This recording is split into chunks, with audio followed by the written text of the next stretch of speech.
We've got Brock Lesnar officially back in WWE. We got Enzo Amore talking a return to WWE. LA Knight may have just teased The Rock's return. And somehow, someway, Mick Foley found his way to AEW.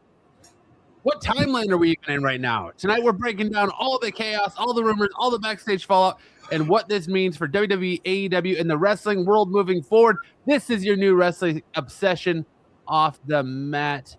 Welcome in. I am your host, Matt, and with me, as always, we have Dirty Dom Tober with the dirtiest sheets in the game and making way from his retirement home.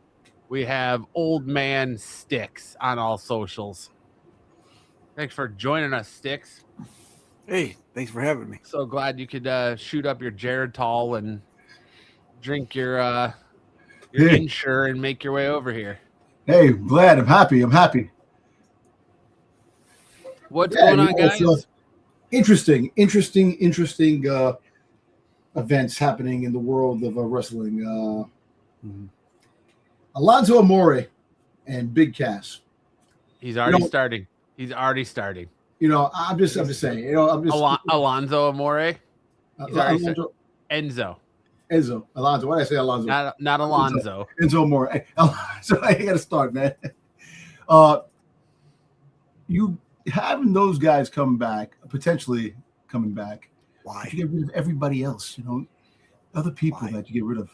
You get rid of your tag teams, the Motor City Machine Guns. You get rid of New Day to bring those guys back. And does it make sense? Because he's a certified G and a bona fide stud, and you can't teach that. But we'll talk about that when we get to our off the top rope segment. How you guys feeling today? How you guys feeling about the week that has been professional wrestling? We're doing the show a little bit earlier this week because I have plans tomorrow night. So we decided to do it a day early, and it is a long holiday weekend.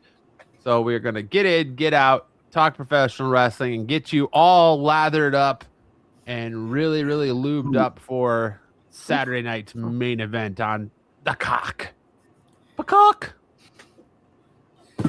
Yeah. Actually, you know what? Okay, aside the clash in Italy and the Saturday night main event, the card looks pretty stacked. You know, on those card subject to change has been changed on Saturday night main event, where on Monday night when we saw the confrontation between Becky Lynch and Sol Ruca essentially said she wanted Becky's title, and it was announced as a title shot. Well, they have since gone and changed that. It is no longer. So you know what that means? Shot. You know that means that she will be winning that match for a future chance at the belt from Becky Lynch. We all know that. That's gonna. Yes, it'll probably be at Clash in Italy. Yes. Where she takes the belt off Becky Lynch. Yep. Because that just seems to be what that means. And apparently, my boy Ethan Page is fighting Penta, so I'm thinking we might have a title change on. I'm hoping we have a title change on freaking the cock. Is that for the Intercontinental Championship, or is that non-title as well? No, it's for the Intercontinental Championship. That's for the. I don't think we don't get title changes. I know we don't, but it's Ethan Page. I'm sorry. We don't get title shots on it. We don't get title changes. Ego. Come on, all ego. Let's go. Yeah, I know, but I think they have to spice it up. They have to do something. You can't just have all these title matches that are and nothing happens transpires. Spice it up. This is WWE, a company who is actively looking at bringing back old performers that they got rid of for a reason, because they don't have enough for these current performers to do. But we're going to spice things up by bringing back old heads that you got rid of for a reason. Yep. But you know what? Mm-hmm. So that could be Danhausen's feat to bring back Big Cass and Big Cass. You know, Big Bill. You know, it's just I don't know, man. They do. You know, could it work and be something truly special? Totally doubt it. You never know. It might make things a little better. You know what I'm saying? They're almost a decade out of this wrestling, WWE. Or almost a decade out. Yeah. Them coming back isn't going to change anything. Yeah, but you know what? the whole Danhausen effect now. How about the Knicks game? He had the Knicks come back to beat Cleveland to get to give it to the Miz, making Cleveland lose. That's because Cleveland is cursed. Yeah, and there's other potential people coming back possibly too. We don't know, but Brock Lesnar made his try. Well, wait. We're going to talk about all that and so much more. We'll talk about that, yeah. Dom's itching to talk about it, so why don't we just get into it? I'm looking to spill the tea. Yeah. We can't have segments on this show because Dom just has to fucking ruin everything in his little segment because it's always got to be about Dom. Dom, if you post something in the chat, it doesn't matter unless Dom posts it first, and then he'll look at it. Or he'll look at something that you just sent him and then literally send you the same article right after because Dom didn't post it. So it doesn't matter. I have short-term memory. I'm sorry, man. I'm sorry. Hey, did you see this? I literally just sent that to you. Hey, Dom, check out the thumbnail for the show. Hold on.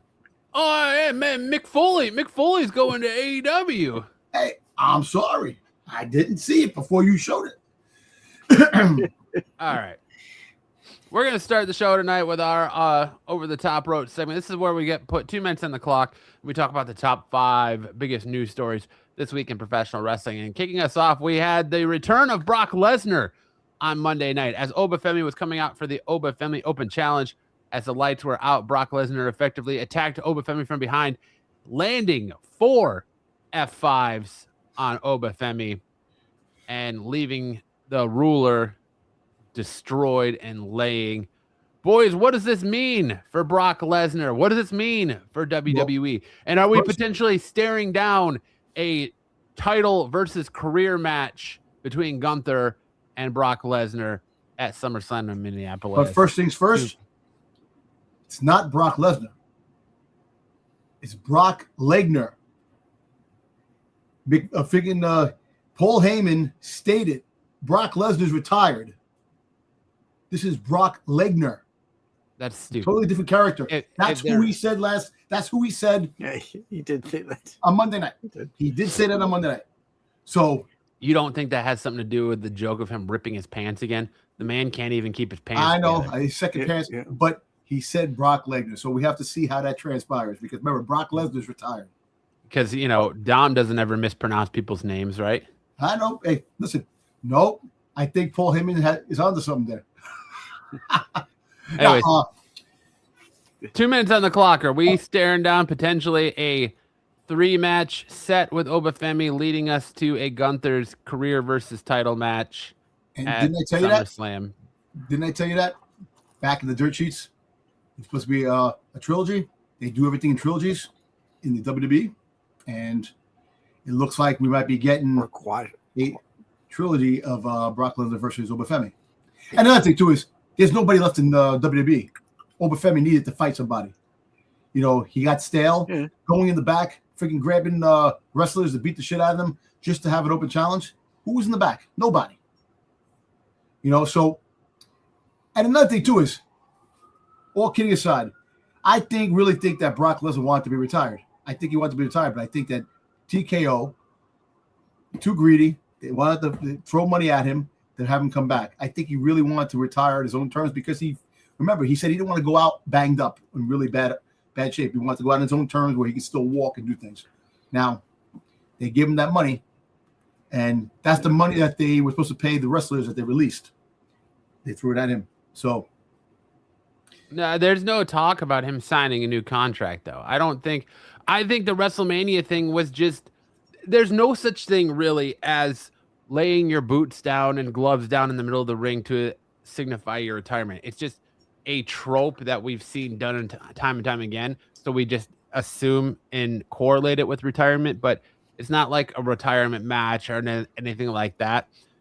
I really think we were swerved. I think WWE had Brock Lesnar do that. They played it off. They went as far as to sell Brock Lesnar retirement merch.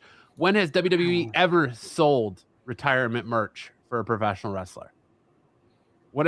John Cena, the 17-time world champion, retiring. They didn't sell retirement merch. They did the last time is now stuff, but It's not like, oh, he's retired. Now we're gonna get the John Cena memorial retirement shirt.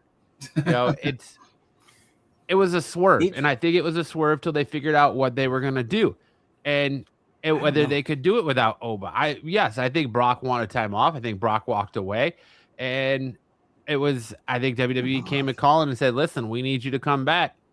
Now, maybe they did throw more money at him, and maybe it was the Saudis because they're saying that potentially Saudi Arabia wants him there for Night of Champions. So, I think we're going to see Clash in Italy, and I think you're going to see Brock absolutely destroy Oba Femi at Clash in Italy, the way Oba destroyed him at WrestleMania, and then they're going to do, and then they're going to do number 3 at Night of Champions in Saudi Arabia, which is where we're going to see Gunther we're going to see Gunther dethrone Cody Rhodes. And so you're going to lead to a Gunther versus Brock Lesnar match. And WWE is going to get what they always wanted. Brock Lesnar versus Gunther in a retirement match at SummerSlam, where Gunther will go over Brock Lesnar, and they're going to build Gunther up to when Oba Femi finally goes after him, and Oba Femi destroys Gunther. He's just going to be this untouchable force, and then that's going to lead to him versus Roman Reigns. Yep. Essentially they had to, because Oba Femi was stale. Oba Femi had nothing left. Like, the open challenge was ridiculous. It lasted 3 weeks. You had Otis 1 week, and then you watched him absolutely just manhandle Los Garza. Mm-hmm. And then they have nothing for him. They effectively killed Oba Femi. And I'm guilty for saying I wanted Oba Femi versus Brock Lesnar. I was saying it the whole time that there's no way Oba Femi doesn't answer the Brock Lesnar open challenge for WrestleMania. There's nobody other than Oba. But where my ignorance is bliss and I was blinded by the light is I had faith that WWE would do something with Oba Femi moving forward, and clearly I put way too much faith in this creative team, especially after weeks of sitting here saying that WWE has shite creative. I clearly put way too much faith in this creative team to be able to correctly book Oba Femi, and there's nobody left. I mean, unless you're going to wheel Omos's ass out there to have Oba Femi destroy. This is the right call to get Brock Lesnar back here, to have this rubber match, to make it lead into something. Mm-hmm. Six, what say you? I will say this. I think that WrestleMania, Brock tried to go out on his own because he didn't want to do it anymore. I think the Brinks truck found its way to his parking garage there, and dropped a whole lot of cash onto his front lawn. I think that they were able to work out this maybe potentially 3 to 4 more matches leading into SummerSlam for him to go against Gunther. Or I should say appearances leading in to go to Gunther. I think he wanted out because of things going on outside of the ring. I think he was just too emotional at WrestleMania for it to be a work. I think the emotion was an honest emotion that we got out of him at the end of that. So I do believe WWE was able to monetarily coerce him back into the ring. And all WWE did with this is they're effectively going to ruin Brock Lesnar now, and the IWC is going to go crazy with, when he finally does retire, Brock's not retired, he'll be back. Brock's going to show up here. So now we're going to lead to every time something big happens, Brock Lesnar's name's going to be attached to it, because nobody's going to fully believe that he's actually retired. Now, I actually think that's fair. Look, they got us good with the retirement, the WrestleMania. It looked realistic. They what? To be honest, not many times the WWE gets us. We actually thought this was true, and It was like, we got you. Can't believe you fell for the oldest trick in the book. So now WWE got what they wanted. So like you said, Clash at Italy. You'll have Obafemi fighting Brock Lesnar, and Brock Lesnar will dominate him there. And then you'll have the final of the trilogy at the Saudi Arabia show. Night of Champions. Right? No, not Night of Champions. Oh, what's the Yeah, it's Night of Champions. Night of Champions. And you'll have that match where you could probably have Gunther mocking Brock Lesnar. Because after his match. After the match. But it has to be a big match. It can't just be another wrestling match. You have to have a stipulation. And exactly. The correct stipulation is going to be a falls count anywhere or a last man standing. Okay, listen, you have that match, but also you have the belt up, and you lose, you retire match type of a scenario. And no, I'm talking about Gunther. I'm talking about Brock Obafemi 3. Oh yeah. You have to have a stipulation, and the correct stipulation is either going to be fall count anywhere or last man standing, or maybe Hell in a Cell. Maybe you might get a cage. You won't. I don't think you're going to get a cage in Saudi. Well, but it'll be a big match. But then I'm saying that the whole fact is with when you have that, that's going to be the main factor, and Obafemi comes out on top, and that's where we get Brock gets pissed off, and then he runs into freaking Gunther, and Gunther, that's the stare down that we were supposed to get in Royal Rumble that we didn't get. Because they didn't have, I guess the creative plans weren't in the card yet of what they wanted to do. Freaking, come on, you get Brock Lesnar throwing out a Royal Rumble when freaking goddamn Jay is yeeting all over the place. It's and nobody noticing. And nobody noticed it until later. Yeah. But Brock's not in there. Well, that'll happen to Brock. And the funny thing is, like Cody Rhodes and LA Knight were the one that threw him out. So it was that. But anyway, you know what? Not to nitpick and not to complain. We got the trilogy that we talked about months ago, a couple of months back that we were talking about. Come Hooker by Kirk, we did. Yeah, exactly. And now we'll wait and see how it turns out. The big card, and that the Saudi show, the United Champion, is going to be a huge card. It's going to be a big card. So you can rest assured a lot of champion belts will be on the line. A lot of moving parts. And SummerSlam definitely is going to be the show of the year. It should be one of the shows of the year with what's going to happen in SummerSlam. So hopefully things work out, and we'll see what happens. And we'll take it from there. But you know what? Yeah. For what it's worth, Brock Lesnar is back, and like I said, Obafemi had no opponents. There was nobody in nobody. They got rid of everybody. So it was the logical choice. They, like I said, they probably dropped the truckload of money. And all kidding aside, I think he was going to retire. And it's like, yo, give me the money. I gotta put food on my table. Okay, here we go, Brock. We need you. So we'll see what happens. I just don't think he wanted to job out to Gunther. So I'm kind of wondering if WWE agreed to give him 2 more matches with Obafemi, and so that way it leads him to eventually Gunther. Yeah. Because I could totally see him losing to Obafemi at Night of Champions, and the next night on Raw, or later that night, Gunther confronting him and then bumping into each other when Gunther's talking to Paul Heyman or something along those lines, which leads to a match between that and SummerSlam. Which again, and that's probably correct but that's why I say a WrestleMania match seemed more honest from him, and maybe in his back of his mind it's a ploy to get those matches. Hey, I don't want to job out to Gunther unless ... Yeah, that's what I'm saying. It's like, and if they're not falling in line with that, all right, I'll go out on my own, and you're not going to see it coming. And boom, that's what we got at WrestleMania. Now they're going to be like, holy shit, what are we going to, now what do we do? Now we got to then matches. you put Obafemi at that point against Javon Evans again, or you put him on a crash course with Roman Reigns. So this is the thing. This is what's going to happen. You're right. You talked about it before. That Obafemi is definitely going to be eyeing a championship match between either Gunther or Roman Reigns.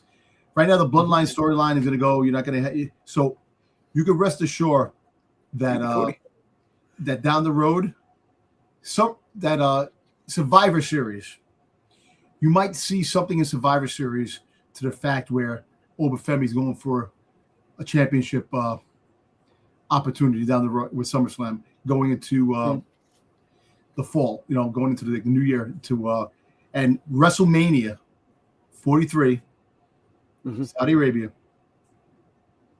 could be Obafemi's championship match for the belt. I mean, I understand he's insanely over, but WWE built Obafemi too quick because Obafemi should not be thrust in the main title picture. He should be at the mid card. He should be doing what Javon Evans and Ethan Page are doing and going after the Intercontinental Championship. No, but they see him as bigger than the Intercontinental Champion, bigger than the mid card. Right. And that's the thing. And you're right. WWE has a habit of big man. I'm sorry, Sticks. I know you want to say something. Go ahead, Sticks. Go ahead. I'm going to do you one better, Dom. I'm going to do you one better. Coming out of SummerSlam, I'm going to tell you that win or lose, it doesn't matter. He's going to be going into September. And what's coming up in September that's been moved? Money in the Bank. He's going to be your Money in the Bank winner and cash in somewhere, probably at SummerSlam. Or cue all the LA Knight needs to win Money in the Bank talk. Yep, because they're talking about that again. You know what I'm saying? Look, you're going to have Finn Balor. You're going to have friggin' Ethan Page.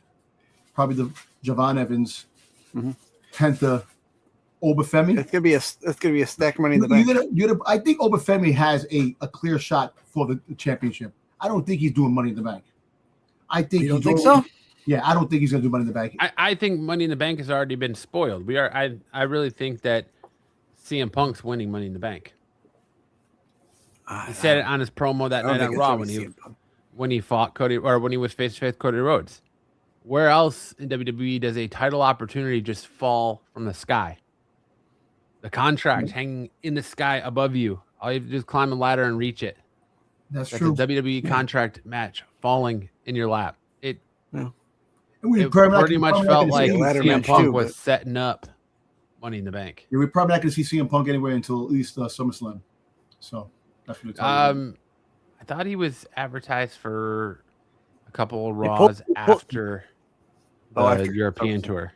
I think I read something that they pulled him. Yeah, I know they pulled him for the European tour. Yeah, I don't know about after that. All right, look, we did this for we're over 2 minutes with this. I know, but it's something big. But you know what? The speculation is 20 minutes on the clock. Here we go, boys. All right, WWE is looking to sign tag teams because they depleted their tag team division with releases, and they've apparently spoken with the controversial ex-star and Enzo Amore during WrestleMania weekend, and the rumor has it in the dirt sheets that Big Bill, formerly known as Big Cass's AEW contract, is coming into an end next month. 2 minutes on the clock. Could we potentially be seeing the return of Enzo Amore and Big Cass, the certified G's and the bona fide studs? And can you teach that? Go. Oh boy, go ahead, Six. I'm going to make my statement short. I hope not. I think he's 10 years too late for them too. I'm glad that they went off into the Indies and did good, but coming back to the WWE, I think they're just too late with them. They already used them. We've already had them. You know, get some new blood in here. You know what? Find somebody else. Let's run something. I think Big Cass is more of a golden ticket for WWE. 7 foot. You need some big men. And I'm gonna say, you see some big men in the. You got to have someone to feed Obafemi too. Exactly. You need somebody in there. Sorry, other way around. Someone to feed to Obafemi. Exactly. You know, you need that. So you need that big man. Wrestling always had that big man. Yeah, you have Amos, but he's He's tied up with the Triple A thing right now. But Yeah. you know, yes, to get big cash, you have to bring in. Well, I mean, you don't have to. I mean, they've been in the Indies separate. You know what? He's good in the mic. He's good in the mic. I can tell you. They were insanely over. They were insanely over. They were. Enzo and Big Cass Enzo. were 100% insanely over. They were merch movers. Yep. They were Yeah, their whole catchphrase. I mean, I understand bringing back tag teams, but why are you going to bring back guys that you got rid of in the first place that you felt like weren't up to snuff? And I like Enzo, but you got rid of them in the first place. They weren't up to snuff.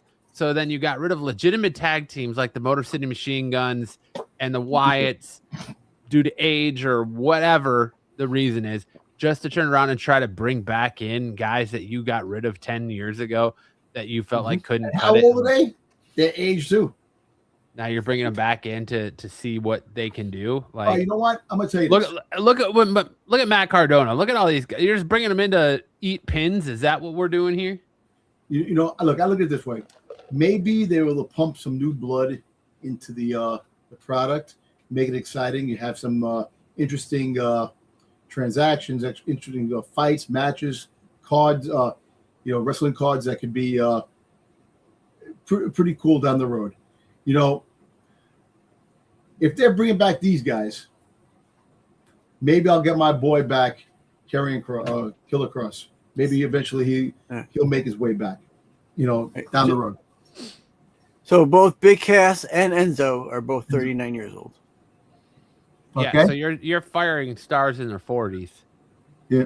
Because they're To bring too back old. people who are on the cusp of being 40. You wanna make new stars, but you're afraid to pull the trigger because you're 3 to 4 years away from having a WWE without Cody Rhodes, without CM Punk, without Becky Lynch, without Seth Rollins, potentially without Roman Reigns. So now you just want to bring back in aging guys who you felt like couldn't cut it for one reason or another before. So But wasn't, and I think you just said it, and I'll reiterate it. You just did that with your cuts, and you said we got to get rid of the age. We got to bring in the young. These guys they're only like a year younger. And the young is not Some of the guys you left and dropped off. You cut certified workers like the New Day. You have the audacity to ask the New Day, who were company guys, towed the company line to take pay cuts, and then you get rid of the Motor City Machine Guns, and you want to bring back in Enzo and Cass. And who's to say that you're going to be able to capture lightning in a bottle twice over, and you're going to get Enzo and Cass to be as insanely and wildly over as they were their first time around? Yeah, you know what? Look, Correct. maybe you get lightning in the bottle a second time, bring them back. You know, but and look, Enzo could be in the mid card. You could have him wrestle in the mid card. You could have Big Cass, flirt with the championship. You can have both or tag, like whatever. You have options. Look, they have nobody. You got to bring in some of these veterans to actually compliment. It's their fault though. They shouldn't have cut these guys. I know what it is, but WWE cuts their nose despite their face. That's what they do. The business is like that. They let people go. And listen, I wouldn't be surprised if Braun Strowman shows up. Ugh. I don't think he can. I thought he say that he's got major health issues that are preventing him from wrestling anymore. I don't know. I think he's too busy stuffing his food on USA or stuffing his face on USA Network, ordering everything on the menu. Everything on the menu, man, is a good show. Yeah. But there's really who's out there. I wouldn't be surprised that Zilla Fatu eventually signs. Comes in the fold. I wouldn't be either. He's on his way in at some point. Who? Zilla refused to sign a contract with AEW, and right. So that means that I'm trying to help you. I know he's coming in. So eventually he might pop up somewhere down the road. Maybe pop up in Crash in Italy, or Clash in Italy. Crash. Clash. Oh, Clash. Clash. I say Crash. Okay, Clash. Crash. New York. Clash. How you doing? No. You can't explain away Yes, your I can. mispronunciation. Yes, I can.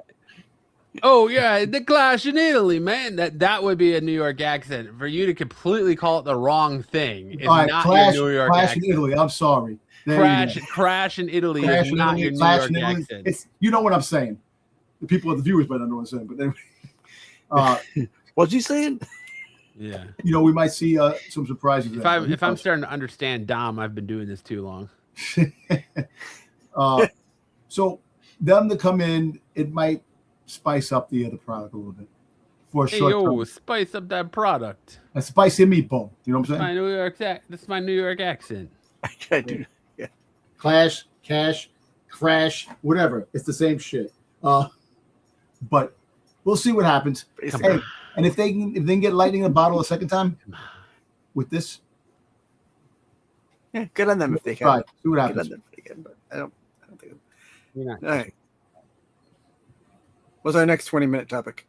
LA Knights, WWE teased The Rock's return on Raw last night. We saw the return of LA Knight just weeks after I released a short calling out WWE. Where the hell's Bailey? Where the hell's LA Knight? They both show up on the same show on the same night on Monday Night Raw. We got confirmation that there was no contract dispute with LA Knight. There was nothing. LA Knight needed time off.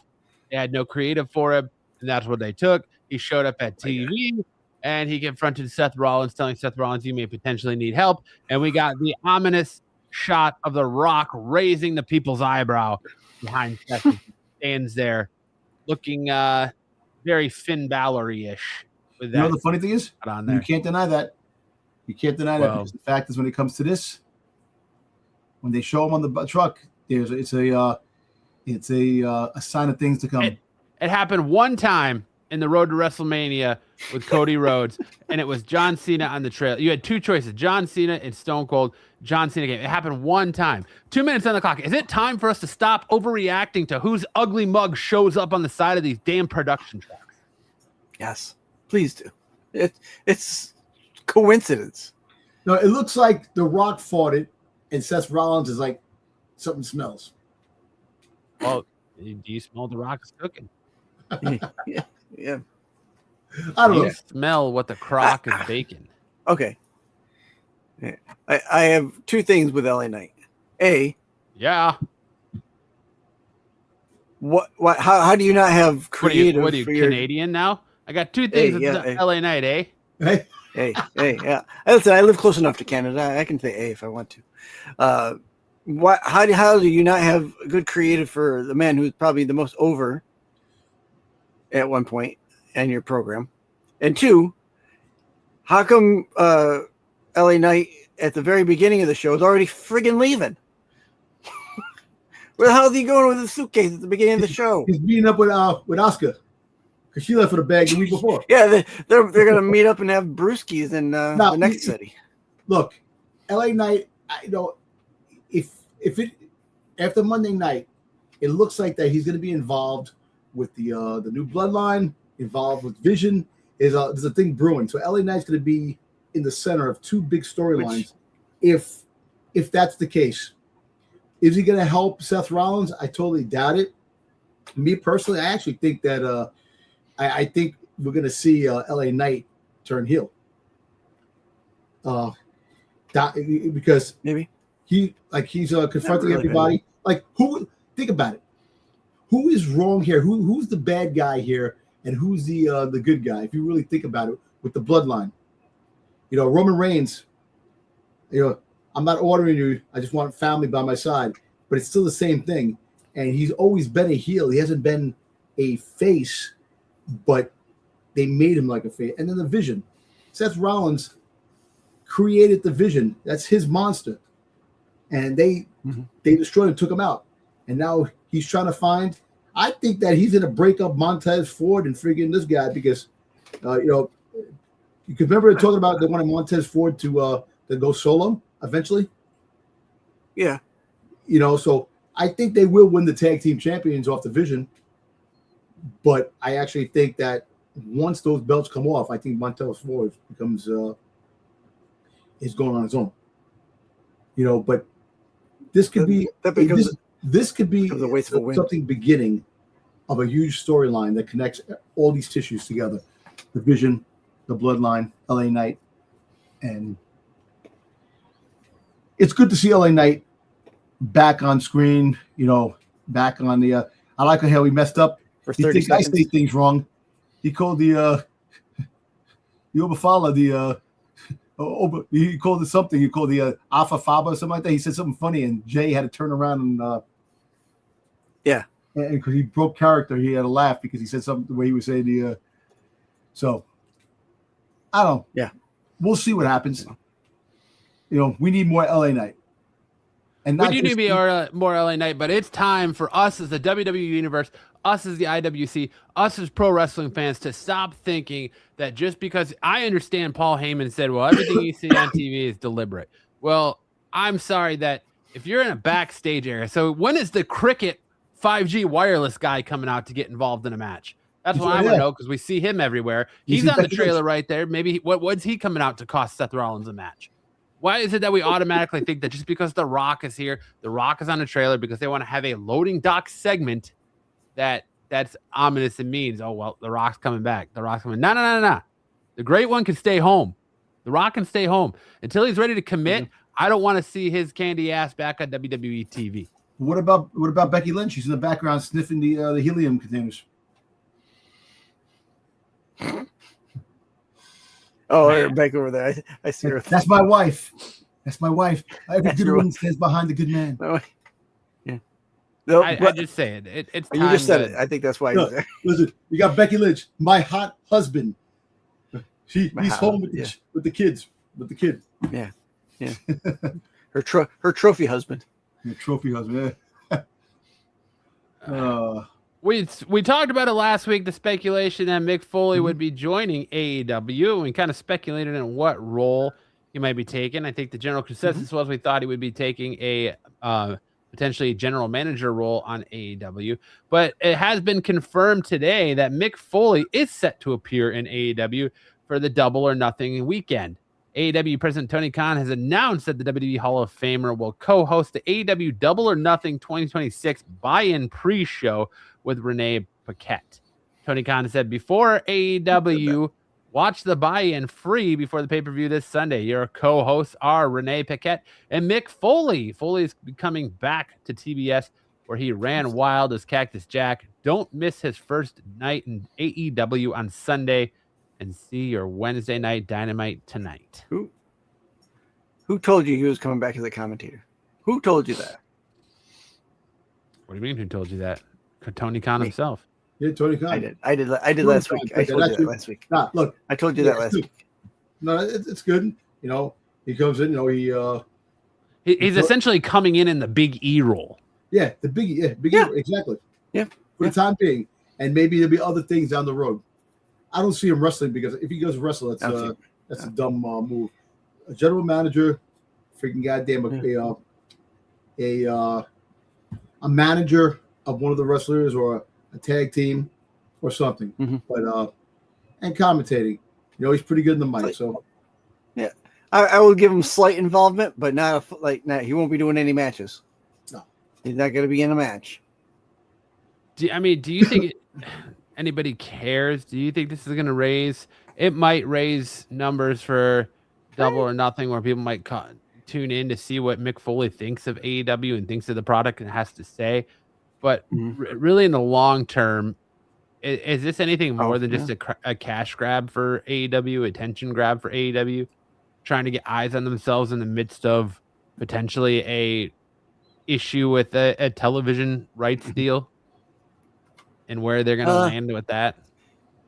No, I think that's probably just right what it is. Foley, who's had a beef with the WWE as of late, bringing him in kind of perpetuates that beef a little bit. Does it generate interest from people? Listen, he's still popular, no matter whether he's in the ring or not. Bringing him in isn't a bad thing. So, I think it's a short term. It's not a long term, unless he does gangbusters with what they do, and they keep him on longer, but right now I think it's a good short term. You know what this is going to lead to? This is going to lead to a gimmick thing where he's going to do one pre-show as Cactus Jack, another pre-show as Dude Love, another pre-show as Mick Foley, and then another pre-show as Mankind. You're going to see it, and probably one as Santa Claus. When we get closer to the holidays, I bet you he does an AEW pay-per-view pre-show as Santa Claus. I don't know if he can do the Mankind. Is Mankind owned by WWE? I mean, he can do all of his personas. Yeah, maybe. So I will tell you that when he was in OVW not too long ago, he did do the Dude Love character. So who knows? Maybe. But I can tell you right now that Mick Foley being on AEW does not change my want or need to purchase Double or Nothing. It does not one iota make me want to tune in. And I love Mick Foley. I'm a huge Mick Foley fan. I love Mankind. But him being there, I feel like, honestly, just bringing in politics where you don't want politics, you outweigh your welcome and outlast your welcome fast. And I feel like in some professional wrestling fans' eyes, that's exactly what Mick Foley did. When he took his stand against WWE and got political about it, it really, and the fact that WWE isn't commenting on politics, you tried to force their hand, and it really just put a bad taste in people's mouths about you. So I don't know how much of a draw Mick Foley is going to be for all this. You guys are just going to have to wait and see. Fact, I mean, what's your political preferences? I believe. Hey, look, yeah, I understand. Freedom of speech, but there's a way of saying things. You know that somebody's not going to like what you say, regardless of the fact on who do you like in the political landscape, and you're going to have that heated comment, that heated situation where people are gonna hate you, regardless of the fact if you're right or left. That's why I believe political preferences, keep it on the low when it comes to things. Nobody, like, people are just crazy in the head when it comes to what's going on in the world, and and it's just nuts. Keep it on the down low, and that's what the actors, actresses, and people, they all have to say their thing, and then all this backlash and hate because the person has their preference. Stop it. Does it hurt a movie? Does it hurt a show? This and that. Sometimes yes, because people want to believe what they want to believe, and if someone says that, you're the enemy automatically. If you say something that isn't what they're liking and what they want, I think it doesn't matter what you think. No, I'm just I think Mick Foley, I think TKO, really, I think Mick Foley didn't like the way WWE was going and the way creative was, the way things were. And I think he wanted to change, get out of it because he didn't like the direction. But in the future, please, your preferences, keep it on the down low. You could always like whoever you want to like. Just come on, man. That's got to stop. Really, I believe that has to stop. Because people, it's something that we want to get away from. We want to talk about fun things about this. We don't care what's going on.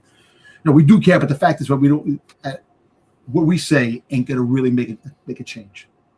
Stick to wrestling. Stick to other things that ease the mind. Yeah, true. But Tony Khan thinks he has a gold mine by getting Mick Foley and trying to get somebody. Good for him. If it works, fantastic. If it works, more power to him. Exactly. Yep. Exactly. All right. Our final top news story this week is Baron Corbin's WWE return is imminent. That's right. Bum-ass Corbin, a.k.a. Boring Corbin, is apparently on his way back from WWE after he has satisfied all of his obligation with his independent bookings and MLW, where he teamed with Donovan Dijak as part of the Skyscrapers. He's coming back to WWE to be part of whatever this science experiment or cloning experiment is with Danhausen, which in my opinion already spells disaster for a talent that they felt like wasn't good enough to stick around and let walk before, even after they sent him back down to NXT. You demoted him back down to NXT, where he had a great tag team with Braun Breaker, and then you call up Braun Breaker and you cut Baron Corbin, which means to me you don't see any value in Baron Corbin. Why now? And do we really think that Danhausen is the one that's going to finally help bum-ass Corbin find his footing in WWE? Well, right now, Danhausen can't do no wrong. The biggest merch selling, made more money for freaking WWE than anybody put together right now. But I think that's the ignorance of WWE creative, is that they are burning the fan out on Danhausen. There's too much Danhausen. Danhausen is on ESPN everywhere now. All of a sudden, Danhausen is on the show 2 or 3 times, 2 or 3 segments a night on Raw, then again on SmackDown. And how long before his ass shows up in NXT? You got too much Danhausen on my television. I love me some Danhausen. I love the shtick. I enjoy it, but you got to be sparingly with it. And now you're just shoving it down our throats. And as much as you're trying, it's becoming kind of stale. You got Baronhausen. That's what's going to happen. He's going to be like a Frankenstein's monster when he comes in. You know, they want to go back to that. It's a silly concept, but you know what? Right now, Danhausen is the hottest thing they have going.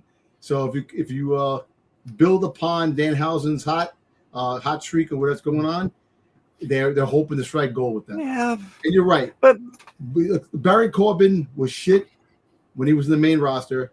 He went down to NXT and had a great run down there, and being the tag team champions with Braun Breaker that was a great combination right there.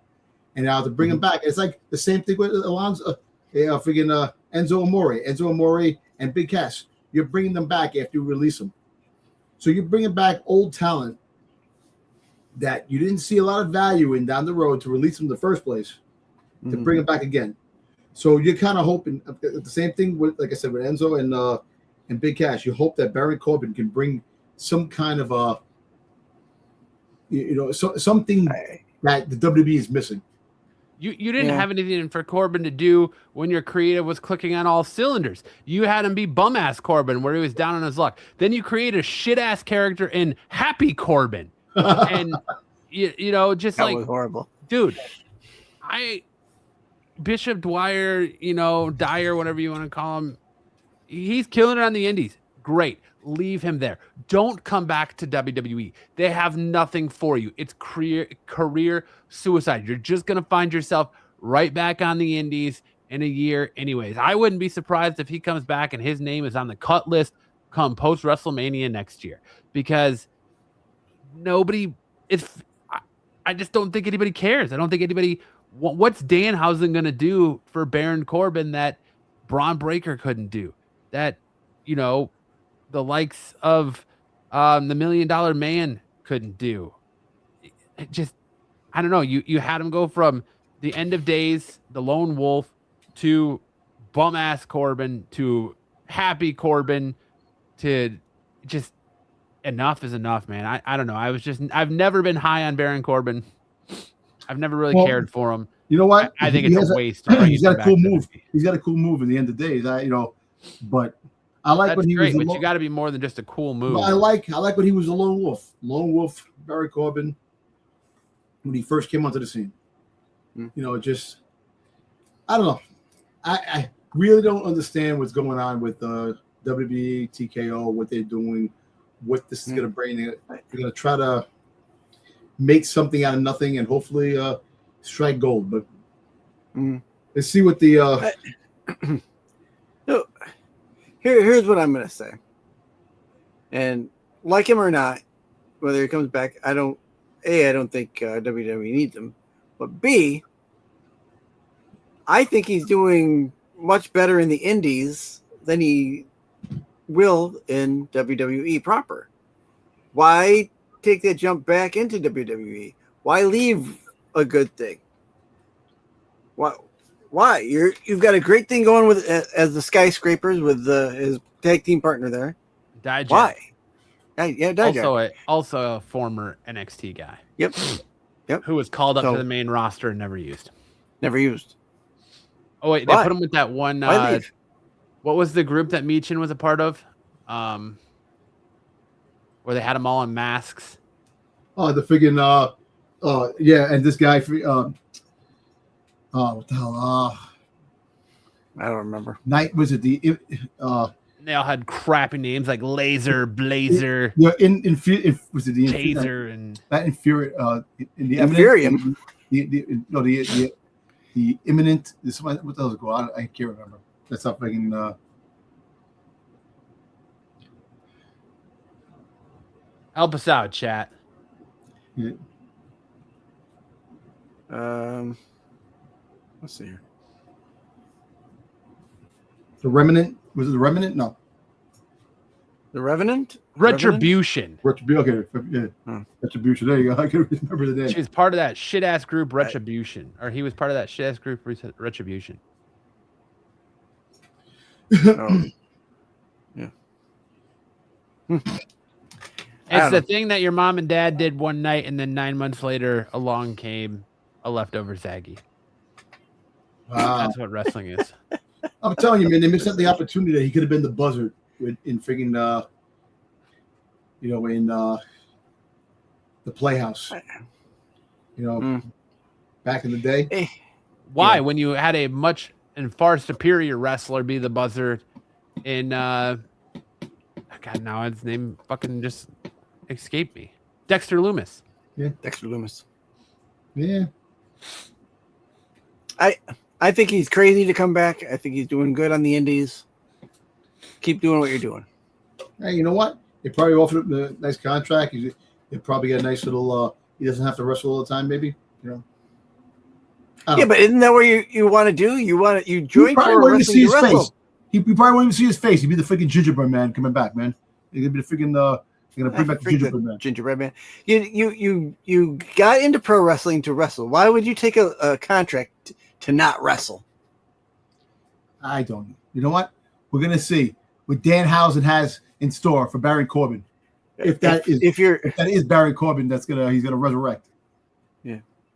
I could see CM Punk or Roman Reigns taking a contract that limits their wrestling because of their age. Corbin's 32 or at least. 32? He's not that old. He's not that old. Maybe he's still in his 20s. I don't know. He's have to look it up. He's not in his 20s. But he's 41. Damn Corbin's 41? Yes, he's 41. Yeah, what the hell, man? God.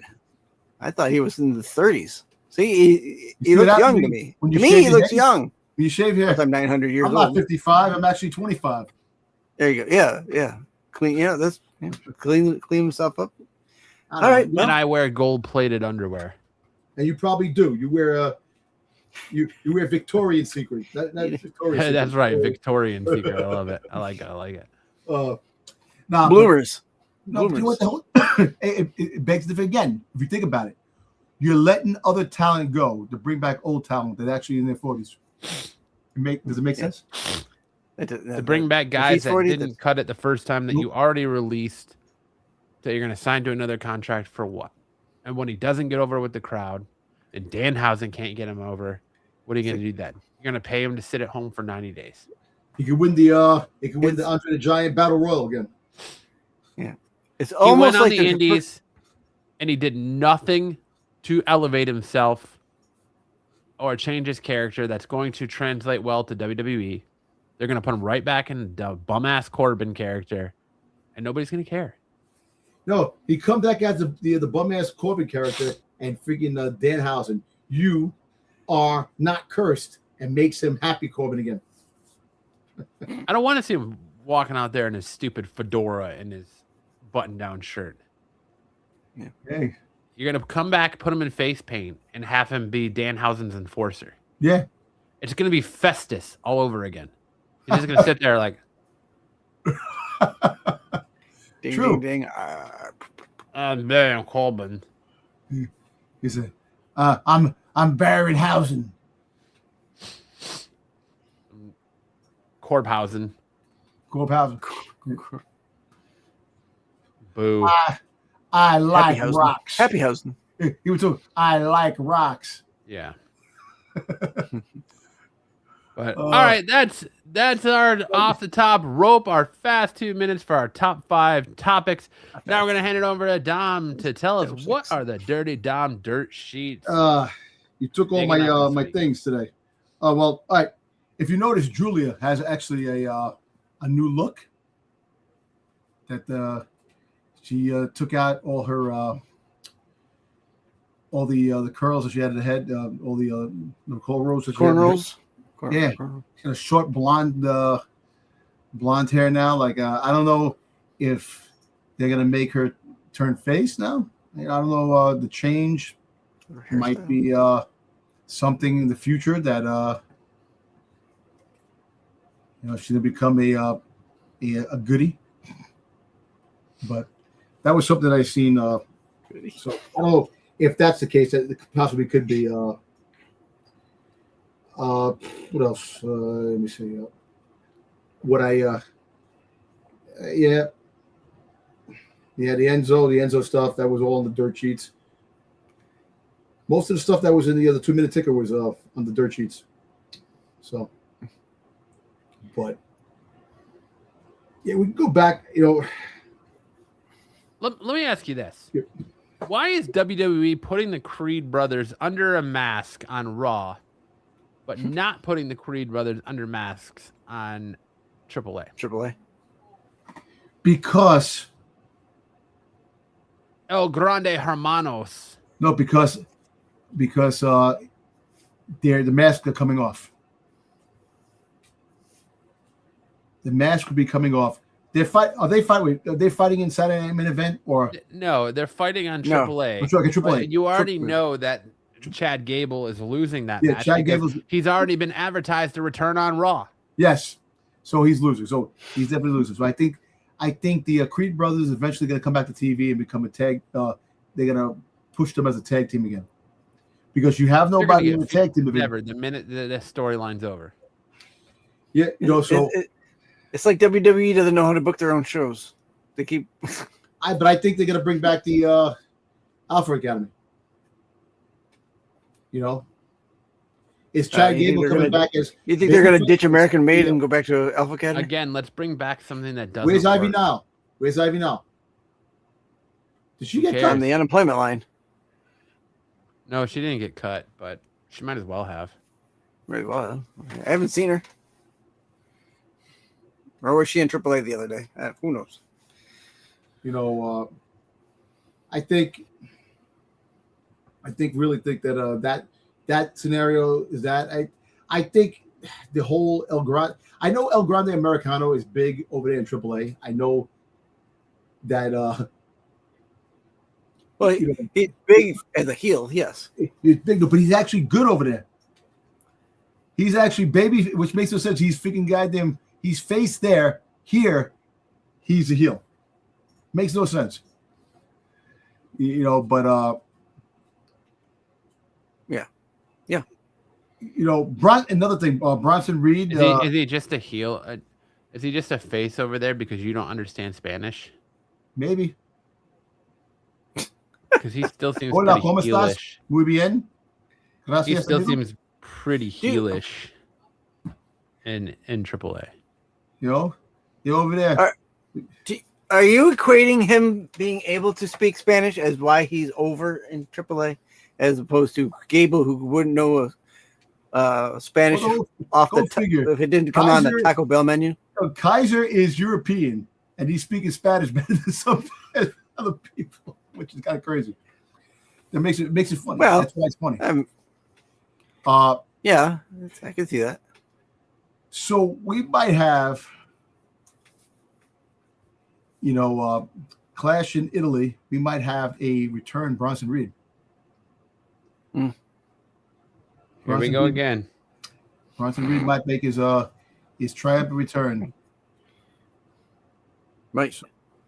It's that time of year again where Dom speculates every single week that somebody is coming back for the next 6 months. And then when he finally shows up, Dom's going to be like, yo, I told you he was coming back.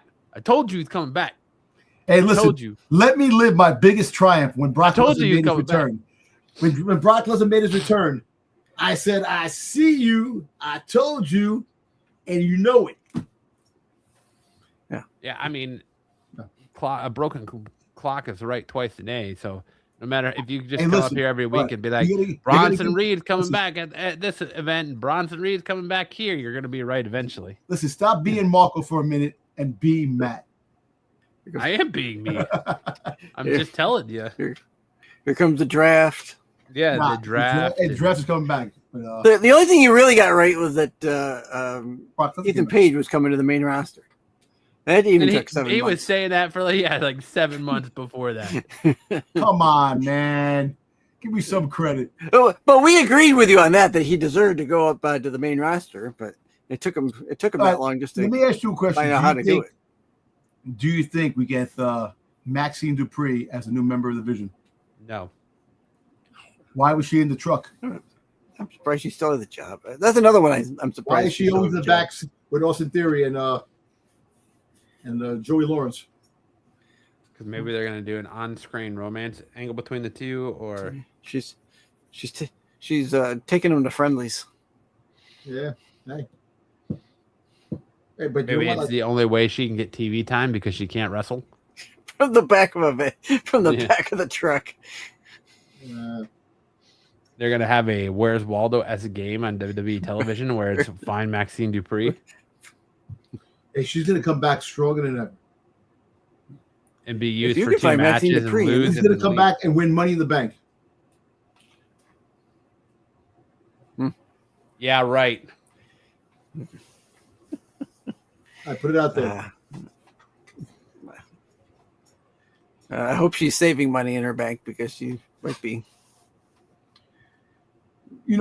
interest lost. I want to bring something up really quick. It has something to do with Liv Morgan. Is it about how she doesn't defend her championship and the title sucks? How don't they have anybody to defend? I know Stephanie Vakir is hurt. She's on her way back. But the whole fact is that how do you not have anybody step up to go? They have nobody. It's ridiculous. They just don't know how to book the women's division. EO's last 2 championship runs sucked. Stephanie's championship run sucked. Liv's championship run sucks. They don't defend the titles. They don't wrestle. Break up the fucking Judgment Day already. I'm so sick and tired of the Judgment Day. I don't need to see another street fight between Finn Balor and JD McDonough. I don't need to see Dominic Mysterio's ass getting involved with anything. Break up the Judgment Day. It's done. It's over. It's poor. Move on. Edge, who created it, is no longer there. You kicked out Finn Balor. You got rid of Rhea Ripley. You got rid of Damian Priest. Let it go. Be done. I don't need to see. I want to see Jamie. I don't want to see Roxanne or Raquel win any WWE. I want to see JD McDonough freaking wrestle in the mid card. Let him cook, man. Put him in the mid card. His head's too big. Doesn't fit. Yeah. True, but it's all right. Yeah, this week's dirt sheets. You put all the dirt sheet stuff in the 2-minute ticker, which that was stuff, and we'll see what happens. There's some stuff that's brewing that I'll have for next week in the dirt sheets. That I want to just make sure, but we will see. I'm surprised he didn't touch on Charlotte Bordeaux talking about WWE's cleavage policy, Dom. Yeah, I was going to bring that up. But now it's like she says she denies that's even a thing now. The whole thing, because come on, look at all the girls that show cleavage. How many wardrobe malfunctions have we had in the last couple of weeks? A lot. A lot. So you can't say the cleavage thing. Me personally, I think that there was more of the fact that the Saudi stuff maybe has a lot to do with it because Saudi, lots of women all covered up, this and that, and maybe she covering up. I don't know. Maybe some people feel more comfortable. So you think they're trying to get their cleavage to Saudi ratio up to, so when they cover it up, the ratio is still at a high from the last few weeks before the Saudis, and after the Saudis, the cleavage numbers go back up.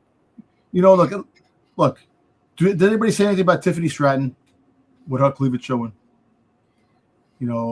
Anybody say anything with Rhea Ripley's cleavage showing? I don't think anyone's complaining about it. I know. I'm just saying.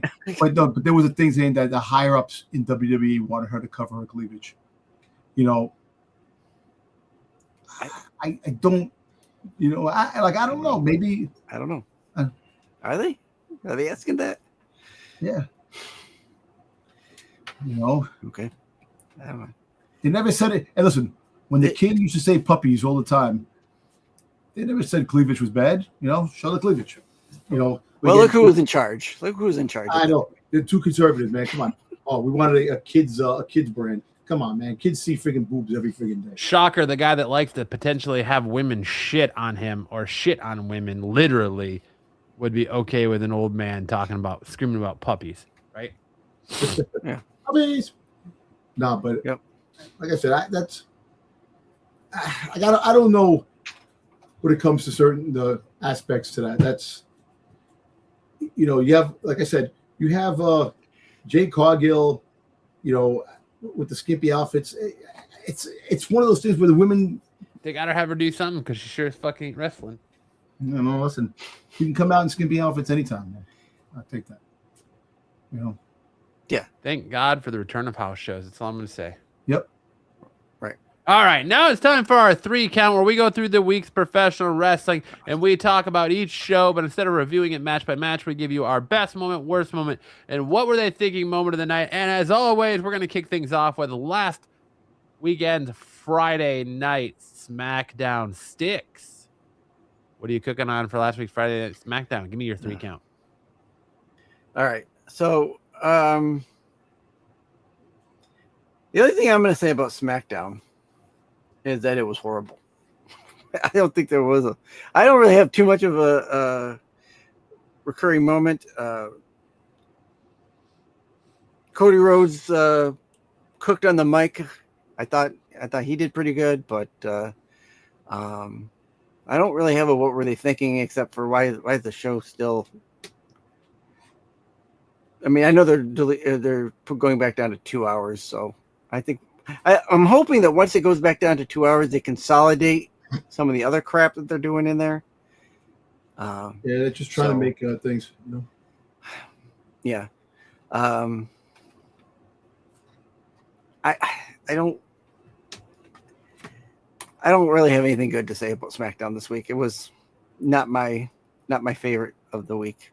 In fact, once we get to NXT, that's when I'll say that was my favorite of the week. So that's it for me. I really don't have moments for this thing except Cody's mic on the mic. Dirty Dom, enlighten us with your 3 count, my friend. I'm going to give what we're thinking. Well, first thing, we all know now that Trick Williams is now face, because we had the Miz and Kit Williams coming out to Kit Wilson, not Cat Williams. I didn't Kit Williams. Kit Wilson. Cat Williams. You said Cat Williams. I said Kit. I said Kit. No, you did not. Go back and check the tape. You said Cat Williams. I said Kit Williams, not Williams. Wilson. That's what I meant. Wilson. I'm sorry. So we all know that he now. Unbelievable. Hey. Amateurs. I'm working with amateurs. Sorry. No, I'm just kidding. No, but I thought, actually, what were they thinking? Ricky Saints ain't getting the best. He lost to Carmelo Hayes, which he's still trying to find the place, and he's still not getting the feedback with the crowd. So, what do you think is the next step if he doesn't get the feedback? That's the whole thing. I think it kind of sucks that they're making him lose all the time. Him and Soruka are the only ones that keep losing. The best moment was Royce Keys coming out and that freaking Gunther's playing these games to sign the contract, and freaking Royce Keys comes out and says, if you're not going to sign, I'm going to sign. I like that. I like that whole fact. And I also like the fact you had Royce Keys versus Gunther. But the only thing I know that the referee got knocked out. Solo friggin' gave a shot to friggin' Keys and make him lose. And kind of sucks that you have to bury him like that with Gunther. I know he's going against Gunther. Gunther can't lose. But I'd rather see Gunther like get no decision or disqualification, something that doesn't hurt him as a character, but props up somebody else to make more tension. Like, oh, this guy won with this. It's like when Maxine Dupree beat Becky Lynch. She won the count out. The count out, and then she won the other one. So like that the count out, you lost, but it was a count out. You didn't lose. So something like that could have been. It doesn't hurt your character, but it just emblazons your feud with the other. I wasn't thinking that. I think they buried Royce Keys like that. I didn't like that Royce Keys lost to Gunther. I know it's Gunther, but come on, man. You could have thought of something else. I don't think it buried him, but I don't think it. I agree that there should have been more of something else to that match happening. Like, let's be honest, Solo gets involved, and that should have been the disqualification. Royce Keys shouldn't have been involved in that match in the first place. I know, but it's to open the door. I agree with Dom. They're trying to give him something to do. Yeah, you can give him something to do by having him, chase the mid card. He could go up against Trick Williams for the United States Championship. Yeah, you but don't need to have Royce Keys in the main event scene, taken away from Gunther, stepping in for Gunther like that. It's stale. Yeah, but you don't want Gunther to figure like you put Gunther in this thing. You got to make more story for this shit. Yeah, and you have to build up. Freaking Gunther. Look, Gunther's going to take the belt off Cody, because apparently, like I said, the rumors are that Cody's going to be facing the Vision. He's going to have a storyline against the Vision in the future. So you gotta you want to make things up. You want to introduce new stars. Like I said, if Royce Keys would have won, like Gunther would have got counted out and would have won, had a chance of going for the belt, and it would have made it more interesting. But we all know Gunther had to go for the belt because he's, it's all predictable. You got to change things up. Make Gunther like lose with a countdown and go, what the hell? I lost with a countdown. He didn't get pinned. He didn't lose. He didn't tap out. He didn't do anything. He lost with a countdown. That would have been something. But we all know what's gonna happen. That's the thing. That was the worst moment, with SmackDown. The other stuff, like you got Danhausen in there, friggin', doing his thing, his little segments. But take the belt off of friggin' Damian Priest and R-Truth. R-Truth is hurt. He's leaving soon. He's going on a tour. So you think that they might lose the belts? Yeah. In the foreseeable future. Very foreseeable future. That's like saying that I might have a glass of water in the foreseeable future. Man, why do you have to be so technical? I know I'm gonna have a glass of water in the foreseeable future. I'm just saying. I'm just saying you're stating the obvious, because eventually, yes, they're going to lose the title. Yes, Captain Obvious here. Stated the obvious. Yeah, but for me, what were they thinking night? Moment of the night is, what the actual fuck are we doing with Johnny Gargano? I know. Why are we why are we punishing Johnny Gargano for Tommaso Ciampa leaving and going to AEW? You're effectively, if you want a good textbook idea of WWE killing a career, look no further than what they got Johnny Gargano doing right now. That's crazy, man. They got him just laying down. This man is literally getting paid millions of dollars to lay in the back and plank on some boxes. Yo, I'll take it. Give me the money. I'll take that money. Not wrestle. His name is no longer Johnny Wrestling. It's now Johnny Planking. Yo, I definitely do that. That's my what were they thinking moment of the night. My best moment of the night is probably that Carmelo Hayes. I don't want to say Carmelo Hayes, Ricky Saints. Actually, a good match, but it wasn't great. there was really no good moment. The whole show of SmackDown was the worst moment. SmackDown's unsufferable. What? It's just insufferable. What? I can't stand to watch SmackDown other than in clips. I can't do it. It's insufferable. Everything they're doing, Cody Rhodes and Gunther, who cares? They haven't given me a reason to care. We still don't know why Gunther is going after Cody. Nobody cares. Carmelo Hayes, Ricky Saints. What you doing to Ricky Saints? You can't even get this boy a launching path off the ground. Like, what are we actually doing here? And then of course we got Alexa Bliss and Charlotte Flair versus Beeb Fab and Michin with Jade Cargill. Who cares? Who cares? Nobody wants to see half of those people on TV. So I'm just gonna call it like I see it. All of SmackDown is just the worst moment. Johnny Gargano is a victim of his own the WWE creative downfall, and that sucks. But everything SmackDown's providing is just dog shit. So, like, see Johnny Gargano go for a belt, the champion, yeah, absolutely. Why is he not United States champion? Exactly. Why is he not in that title picture? Why is he not on Raw? Move his ass to Raw, give him some fresh scenery, and let him cook and be in the mid-card. Put him in the mid-card, man. Put him in the mid-card. We need more mid-carders, man. Imagine Johnny Gargano against freaking goddamn Ethan Page. Imagine the freaking Danny Madonna. There's some good freaking potential. Have they just run out of writers? They've run out of quality writers. They've run out of ideas. Yeah.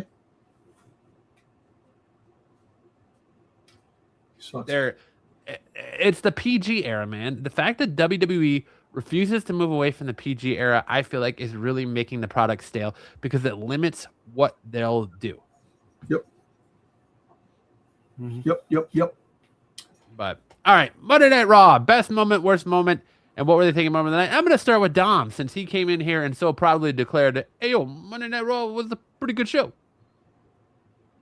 I actually the best moment. I actually think the street fight with Finn Balor and friggin' JD McDonough was a highlight. The best moment. That and the sit down with Ethan Page was my best moments of Raw. The worst moment. That should tell you how good Monday Night Raw was. That Dom's favorite moment was a Michael Cole sit down promo segment. Hey, but all ego, man. It's funny, man. It's funny, man. He's good in the mic. I can't wait to really starts cooking more on the mic. He wants to put that fear into Penta. Literally just said your best moment of Monday Night Raw was a Michael Cole. Well, I said my best moment was the JD Madonna and freaking Finn Balor fight. That was my highlight. And then you could put the Ethan Page in there in the interview. The worst moment, I really have to. The worst moment was the tag team championship, Brie and Paige. Against Roxanne and Raquel. Raquel. I really think that it's just stale. You have to bring up Judgment Day. You have to pull that trigger. Actually, you know what? You really want something big to happen? I'd rather see Raquel attack Liv and have them fight and become something. I'm waiting for that moment to happen.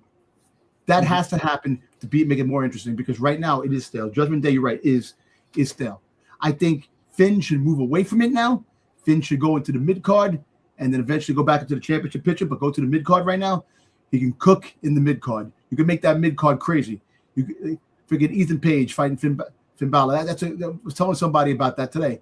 That'd be a great match. Never seen before. First time ever. You were literally telling me about that 5 minutes before the show started. I know. I'm just saying first time ever. But I also talked to a friend of mine who's a big wrestling fan. No, you didn't. I don't believe you don't. I don't believe you don't. Come on, you got to believe me, man. I don't believe you.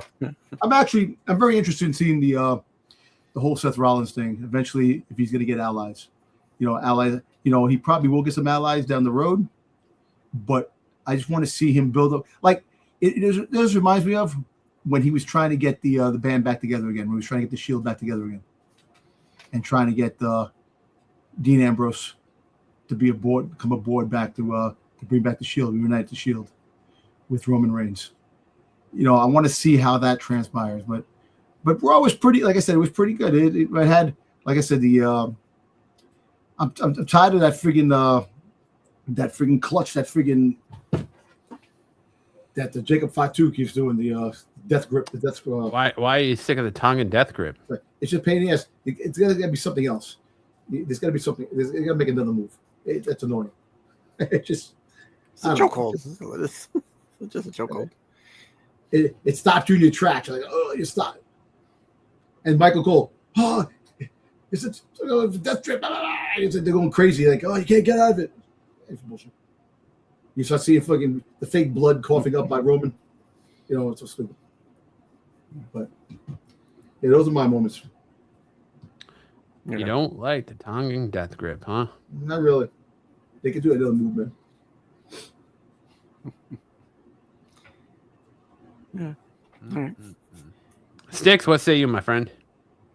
For my best moment, I'm gonna go with the Vision and the Street Profits at the end. I thought that was a good way to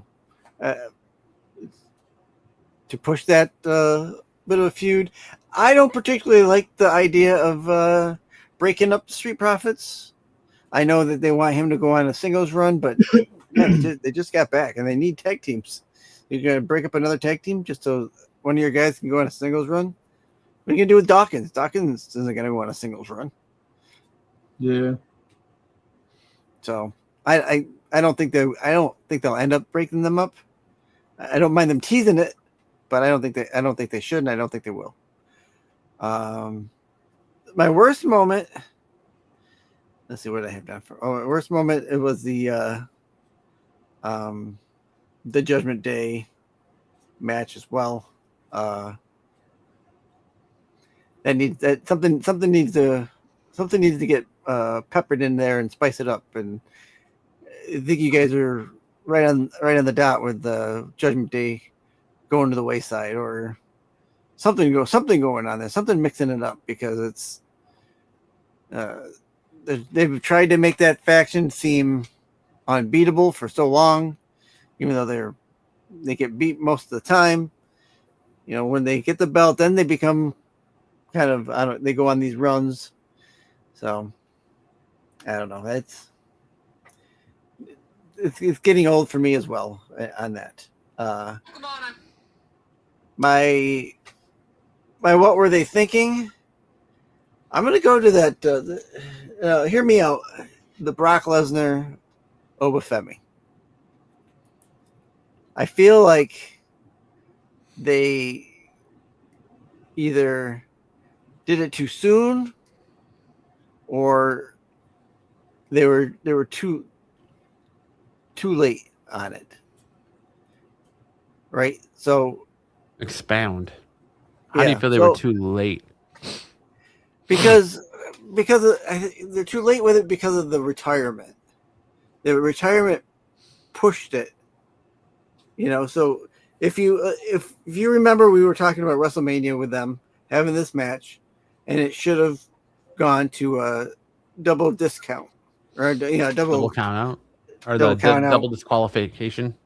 Yeah, and then you move into the next match, which probably would have been still at Clash, because you're not going to put it on. I don't think you're going to put it on Saturday Night's Main Event, where one of them finally comes in. It's probably going to be Brock.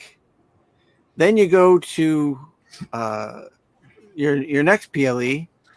Ova comes over.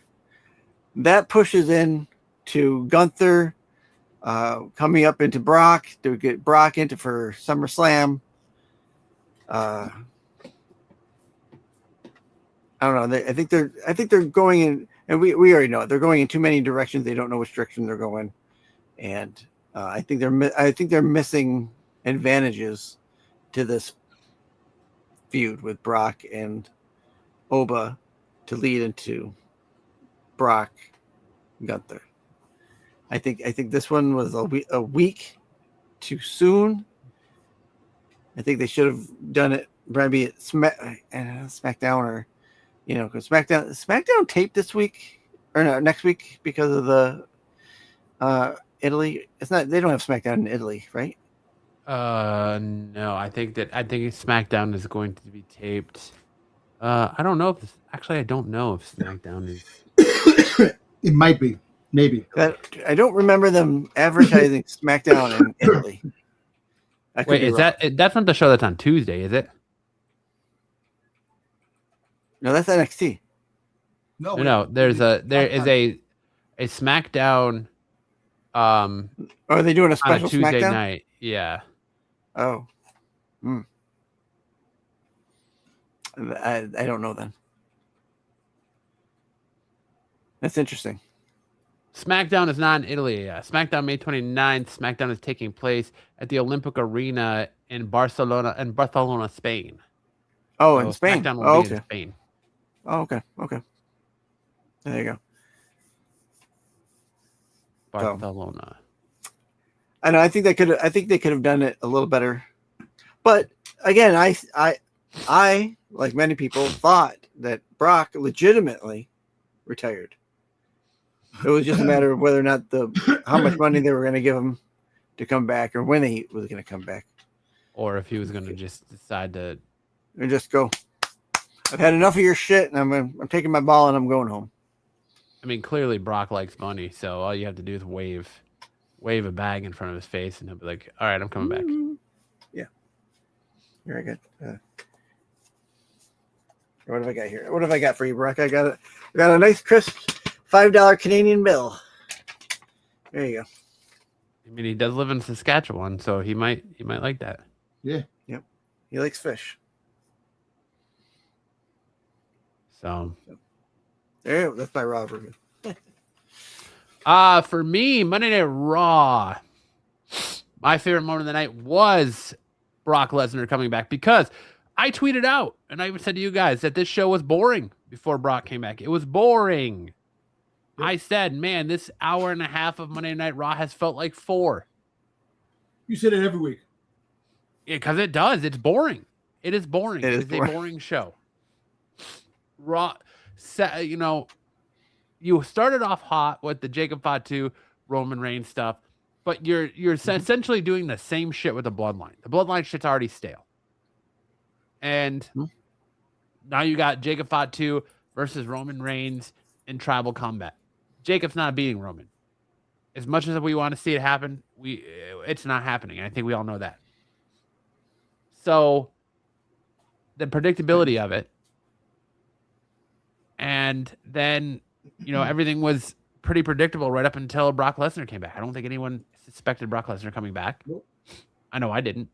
So that was oh shit, Brock Lesnar, when he came behind him. Like, who the hell is that? Shit, Brock Lesnar. Great. Mm-hmm. Great.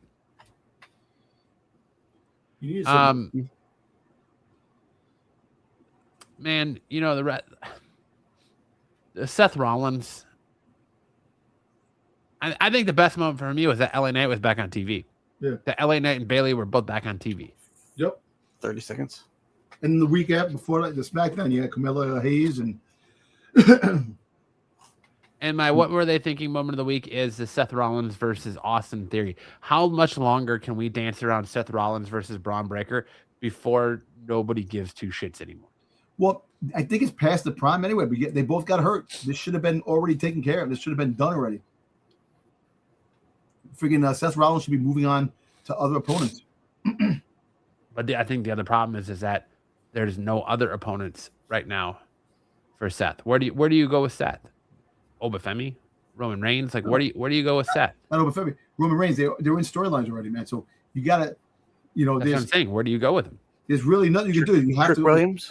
But now you have the Street Profits involved in the storyline too. So it's becoming interesting. And you put LA Knight back in the fold. So you're essentially taking Seth from a group to just turn around and trying to put him in another group. Exactly. Yeah. Yeah. Well, not a faction, but a group of. I think if Bronson Reed comes back, I think the maybe like I said, Max Dupree might be taking Austin Theory and friggin' Logan Paul and doing their own thing. I hope that happens, because then that means that the Braun Breaker's free. He can go do what he wants with Paul Heyman, and we have no more Vision. Because what is the Vision anymore? What is the Vision? It's just a name now. Yeah, it's got no substance to it. Just something that's there. Oh, we're the Vision. You Pretty have much. the vision of what it was supposed to be with Seth. I'm going to take over the company using these boys. He was going to be the present while taking over things with the future. Yeah. And without him in that group, they're just another tag team. They did a better job of taking themselves out than they did taking anybody else I know, out. right? Yep. Yeah, they do. All right. So that was Monday Night Raw for me. Now we move into NXT last night. I'm going to start. My worst moment of the night is, how much longer are we going to push Mason Rook like he's some big time guy that we should know? How much longer are we going to let this man walk out there in his singlet with his man Dussy out? Like his meat flaps were flapping like he just got done eating an Arby's big beef and cheddar. Jesus. He needs to not wear that singlet. Put him in some pants. It's not doing him any favors. Like Bronson Reed can wear that, and you don't see his man Dussy flapping all over the place. Like I legitimately thought at one point his fucking nuts were falling out of that thing. I said to my wife, I was like, is that dude's balls like frog eyeing out of his singlet? And she goes, no, it's just the skin around. It looks like the singlet's a little tight. It's the skin in his thigh gap, I guess you want to call it. Oh. David said he did look like Bronson Reed. Like, big man. As a fellow former big man, like, come on, you got to get a better outfit. Like, I mean, the internet is being absolutely savage to this guy, to where they're saying that he looks like Piper Niven. Oh my god, that's funny.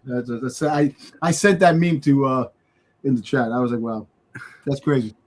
That's savage, absolute savage to this poor guy. That's cruel. That's cruel. That is cruel. Poor guy. I mean, he looked good. His moveset, good. He reminded me of like a young Bam Bam Bigelow. What were they thinking? Yes. What were they thinking of the night? What the fuck is his entrance? Am I the only one that was given Chris Benoit fucking PTSD the minute his entrance theme hit? Like, I was literally like, dude, this guy's entrance is like Chris Benoit's. The music sounds just like Chris Benoit's. Huh. True. That was true. I'd have to re-listen to it. I didn't hear that, but maybe it is. Best thing of the night, they broke up Dark State. They finally broke up Dark State. At least a member of Dark State. Yeah.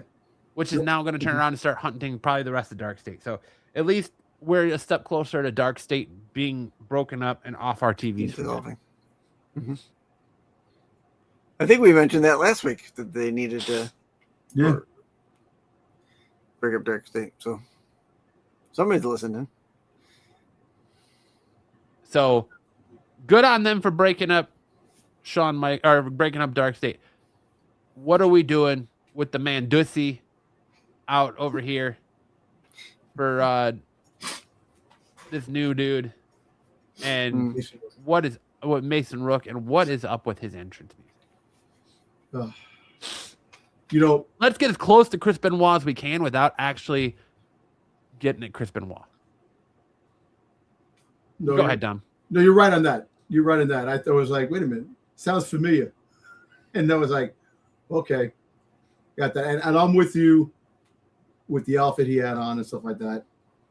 But my best moment was Tatum Paxley versus Izzy Rain. Putting Izzy Rain in the main championship picture already. They got a lot of hopes for her.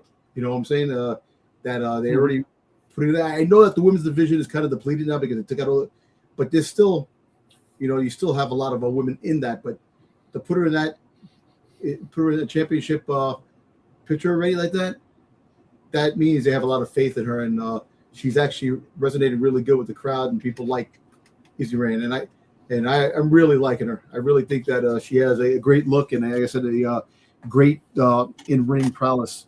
I like what she brings to the table. Yeah, also finally they broke up Dark State. One of the members are gone. So you can rest assured probably in the next couple of weeks we'll probably get another outsider. Looking in, become the light state, because that'll be the lights are on. They can't they don't know what's going on in the dark anymore.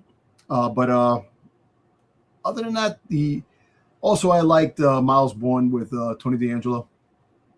I liked the segment they had. All the champions were in the room. And they were all talking about they're gunning for us, and we have to be ready. And then of course you get friggin' Evil again popping up out of nowhere, telling Tony D'Angelo that championship looks good. How lame was that though? How lame? I know. I know. How lame was that? They could have let that man go on his honeymoon instead of showing up there. For that exactly. Let him go be face deep in some. We're thinking like that just to have a little cut. Was that cut done before the show, and they actually edited that in, that he really wasn't there, but it was like a film the week ago before he went to his wedding? Who knows? Let him go get some EO in between EO thigh, not fucking. I think walk in and be like EO thigh. Yeah, Mason Rook is going to be pushed a lot. He's just. Oh my god, I know, and it's giving me fucking early Roman Reigns PTSD. You know why? Because the fact is that he's a big dude, very agile, fucking flips and does things, and he looks like Chaz Bono. Chaz Bono. Chaz Bono.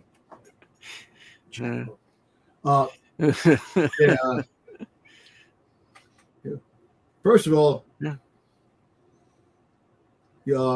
stayed in the hotel one time when I was in the hotel. Popped out of somewhere like this. What the heck? Who did? What popped out at the hotel? Yeah, what's popping out at you at hotels? They popped up, or him, or whatever, but popped up at the hotel one time, long time ago. Chaz Bono. Yeah, Chaz Bono. Yeah. I was like, who are you talking about? I was trying to. Yeah, I was trying to figure that out. I was trying to be okay.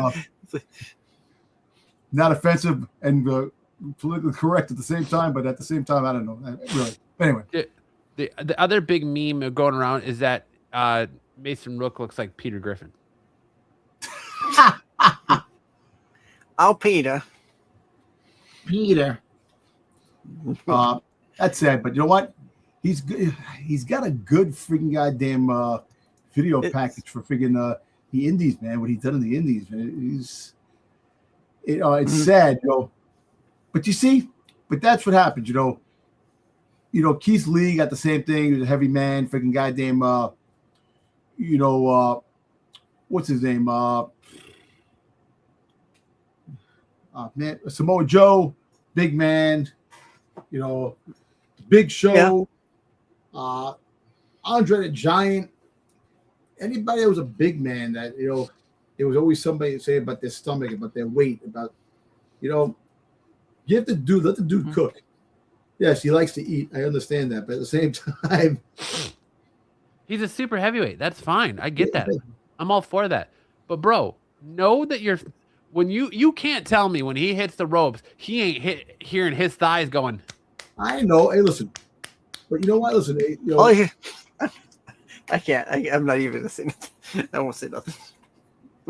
It's just Just change the ring gear. Just change the ring gear. That's it. That's all.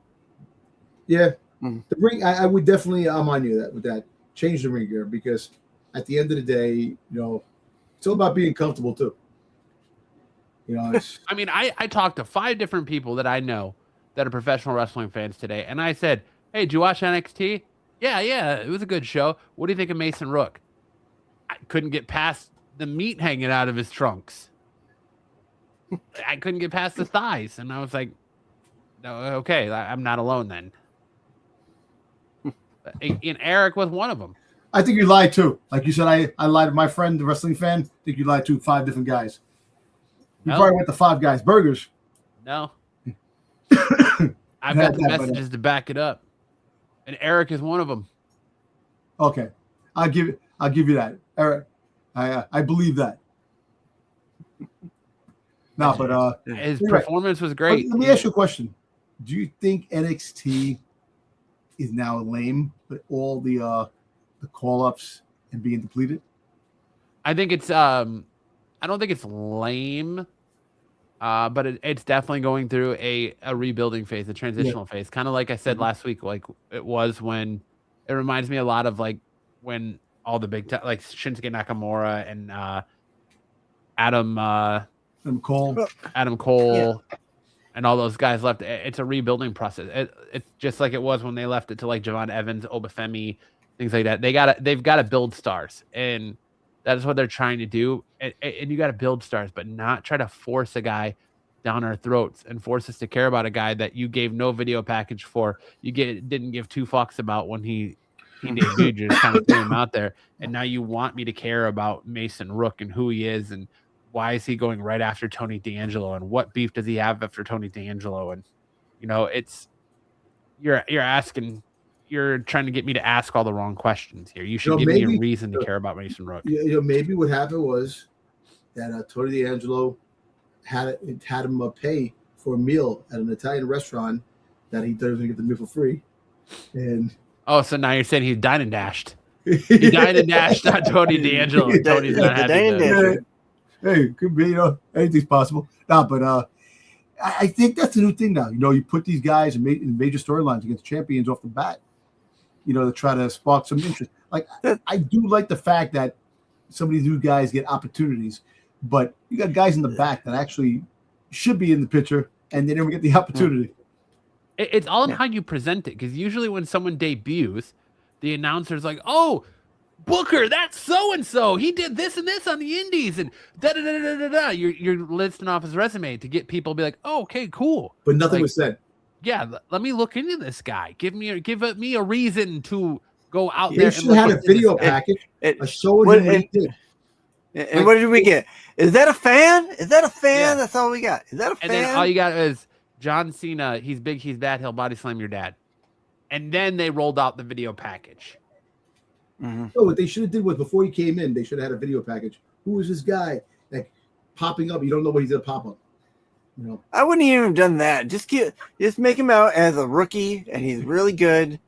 And don't come in with a guy and think you guys should know who he is because he's been on the Indies. What they should have did was don't expect your audience to know who everybody is just because they're on the. What they should have did was had him in the crowd, aka 1-2-3 Kid, Razor Ramon says I'll beat anybody, and he came in and he beat him. They should have had something like that happen,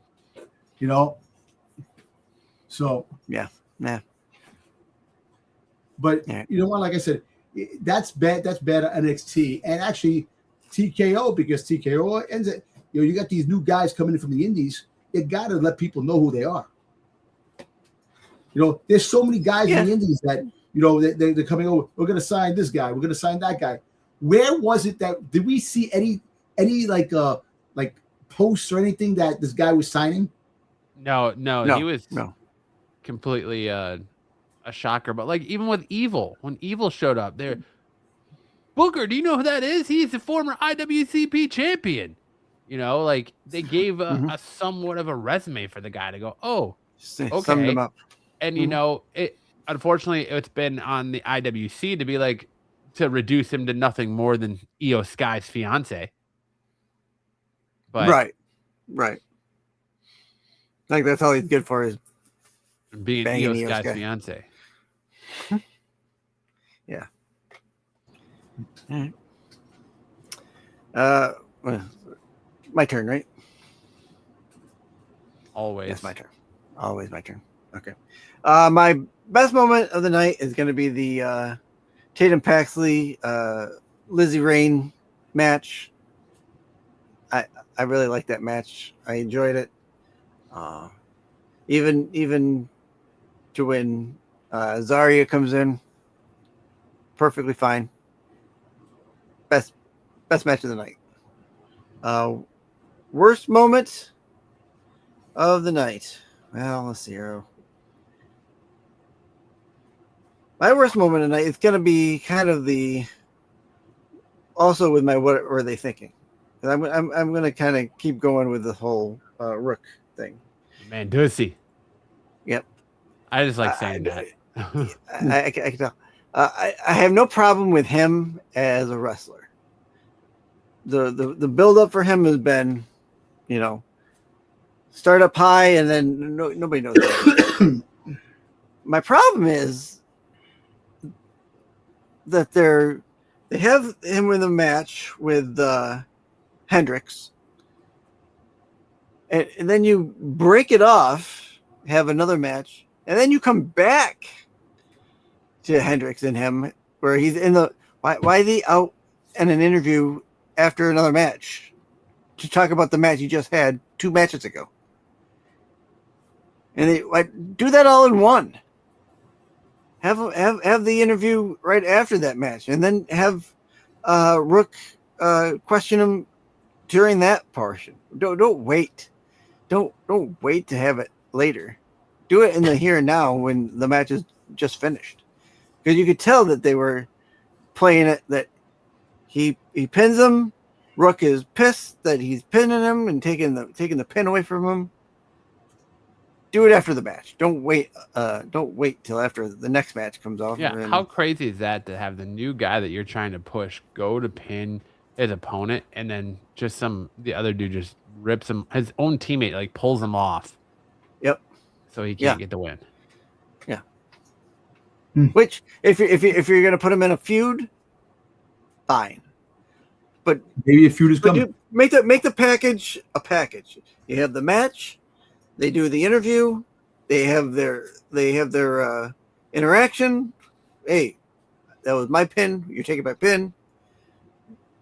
Don't wait. Don't. There's no reason to have. That's not something you cook. That's something you do in the here and now because it's happening, right there. And now you're waiting to. No. On the all, and I enjoyed NXT.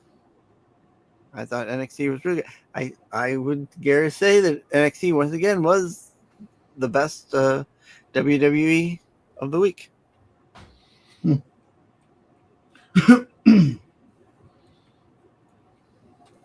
right. You went already, right, Don? Yeah. Yep. I forget. Because, we talk over each other sometimes. Yeah, we do. We do. All right. We do. That's NXT. We have no AEW Dynamite because we're recording on a Wednesday night and Dynamite is currently going on. So we'll turn it over to Styx to tell us what he's hot or cold on this week. I don't have a heat check this week. All right. That makes it easy. So we can go right over that one. Well, we'll scooch over to that and we'll hand it back to Styx as we get ready to give our Saturday Night Main Event picks. Saturday Night Main Event is this weekend live on Peacock. Peacock.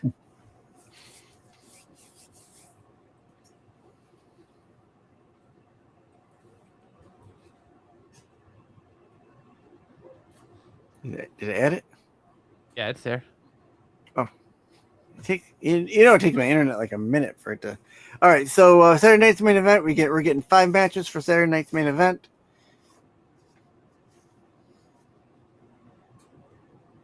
Yeah, I'll move it along. 5 matches, huh? I thought for some reason I thought we were going to get it's only 2 hours. 2 hours, so I don't know why I thought we would get a 6 match. Come on, get on my screen so I know what I'm looking at here.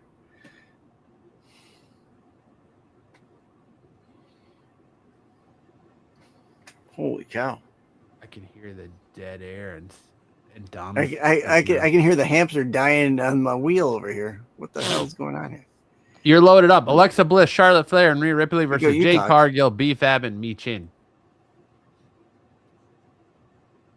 Balls on Mi Chin. Hey-oh. Good one, Johnny. Go ahead, Dom. What you got? All right. I actually think that Jay Cargill and B-Fab and Meechin win this. I think Jay Cargill pins Rhea. Really? Yep. Wow. Interesting. Because I think that they're gonna have another rematch. I think we're gonna get in Clash in Italy. I think we're gonna get Jay Cargill versus Rhea Ripley again.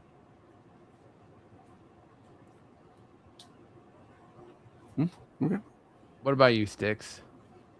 I got Ripley and Bliss Charlotte winning.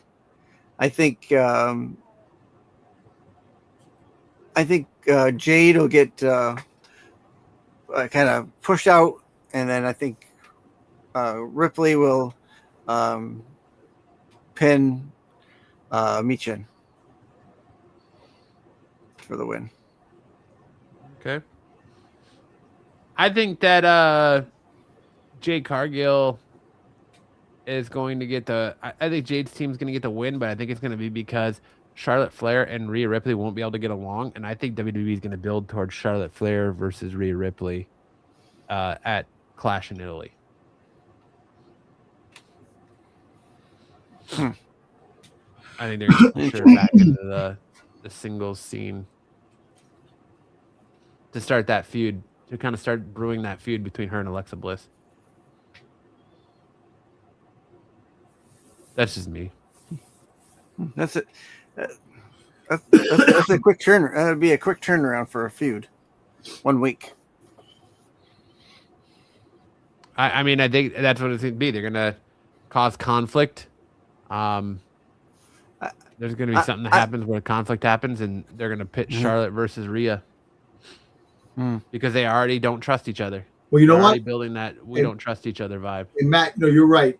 What's going to happen is that I think that because of Charlotte Flair, Rhea's going to get pinned by Jay Cargill, and Rhea's going to be pissed. And you're right. That's going to build up something down the road. All right. Up next is Six Man. Street Profits versus the Division for the Tag Team Championships. Call me crazy, but I think Division wins this. I don't think they're going to put the titles in the Street Profits just yet. They're not going to take the titles, especially. Here's the thing. I don't see titles changing hands on Saturday night event only because, like Dom just said, we are literally 1 week away from Clash in Italy. I think something's going to happen here where Logan Paul uses the brass knuckles. Some kind of chicanery or fuckery is going to happen here where we're going to get a rematch at Clash in Italy, and that's where the Street Profits will win the championships off of them. I don't see the championships changing hands on Saturday main event.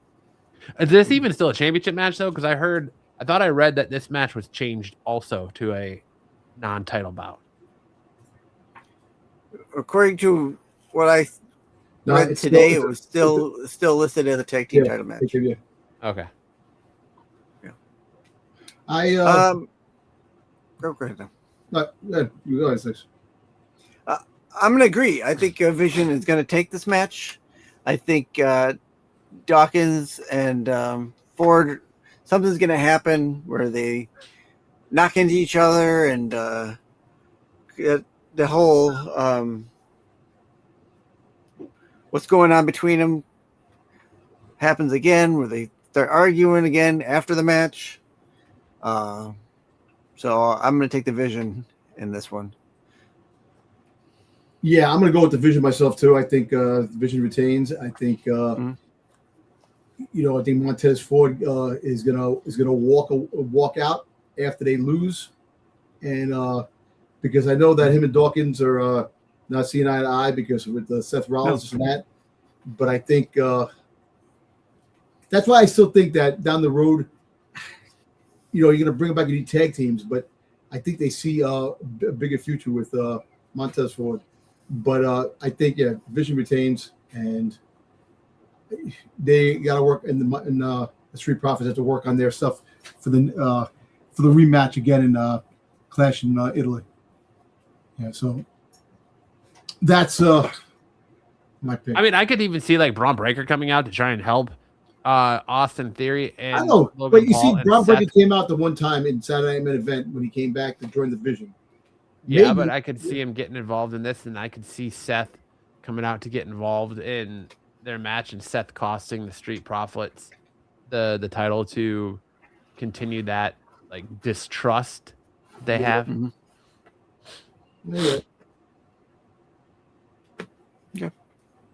Doesn't make it fun when you just agree with me, Dom. I agree because you're right. It's predictable.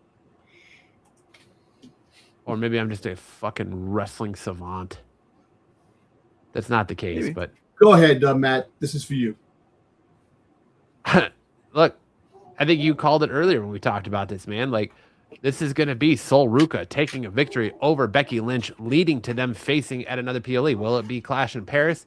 I don't know. Will it be Night of Champions in Saudi Arabia? I don't know. Maybe potentially SummerSlam. I don't know. But this is going to be Sol Ruca picking up a victory over Becky Lynch, which is going to catapult her right into the Intercontinental Championship picture, where I think she should have been as of the night after WrestleMania. You know what? I think Sol Ruca pulls a Maxine Dupree and wins in a count out or. I don't think she's going to pull Maxine Dupree because Sol Ruca is a far superior wrestler than Maxine Dupree. And she's not going to beat Becky Lynch with some fucking small package. Only wrestling 5 years, and she's a top wrestler. The whole fact that I think she's going to win by either a count out or a disqualification, and is going to have a fight with Becky either in Clash or in SummerSlam. So definitely that. So definitely Sol Ruca's getting the win on this one. I mean, I sure hope she doesn't just beat Becky Lynch with some small package roll up. Like, anyway, you want to bet that she does the soul catcher and she doesn't fucking mess up the soul catcher, falls in the rope? Dude, I love the soul snatcher. I absolutely love the soul snatcher. A botch, yeah. So I hadn't heard, and when I did this, and I double checked today, it was still slated as an Intercontinental Championship match. No, it is. It is no longer an Intercontinental Championship match. That's how it was positioned on Raw last night, and Sol Ruca even said, "I'm going to take that title from you." But the WWE came out today and changed it. It is no longer a title match. Okay. If that's the case, I'm going to take Sol Ruca to win and beat Becky. You should be picking Sol Ruca to win regardless. Exactly. Well, she's going to snatch your soul. I'm not going to stop her. I heard rumor that Styx was thinking about going back to try to be a born again virgin just so Sol Ruca could try to snatch it from him. Damn, Styx. I think that ship has sailed. I don't know. She might like older men. You never know. Well, she's going out with this dude, man. The freaking dude for El Grande Americano, one of the goddamn Grandes. Who dated Tyler Bates. Tyler Bates, that son of a bitch. Oh, wait, he was with. She might like a guy who was born in 1776. You never know. Hey, 1776, man, agrees. One can only hope. Brie Bella and Paige, tag team champions versus the Irresistible Forces, Last Legend and Nia Jax. I think I think Brie and Paige are going to keep it. They're going to keep these titles on Brie Bella until Nikki comes back, and then they're going to have something where either A, they lose the titles then so Nikki and Brie can go after them, or B, they're going to pull some kind of screw job on Paige where Paige gets kicked out of the group so Nikki can have that title. Ultimately, they want to put those belts on the Bella Twins. That's the whole reason the Bella Twins came back. So I think that you're going to see them retain. If they lose, then that means that Nikki is cleared to come back. I know I saw her squatting in the dirt sheets and stuff. So I think if they lose, that means that Nikki is cleared to come back. But if she's not, then I think they retain these titles until she is.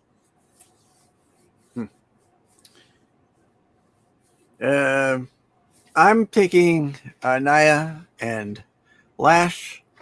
I think I'm going to kind of go with what you think might be the ultimate. They're going to lose. We're going to blame. I think Paige will get pinned, or something will come up with Paige be the reason why they lose, and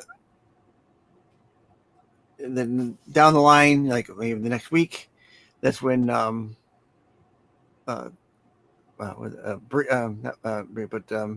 Nikki. Yeah, Nikki comes back, takes Paige out of the group, and sets herself back in. So they'll come back to win the tag team championship off Nia Jax and them at SummerSlam.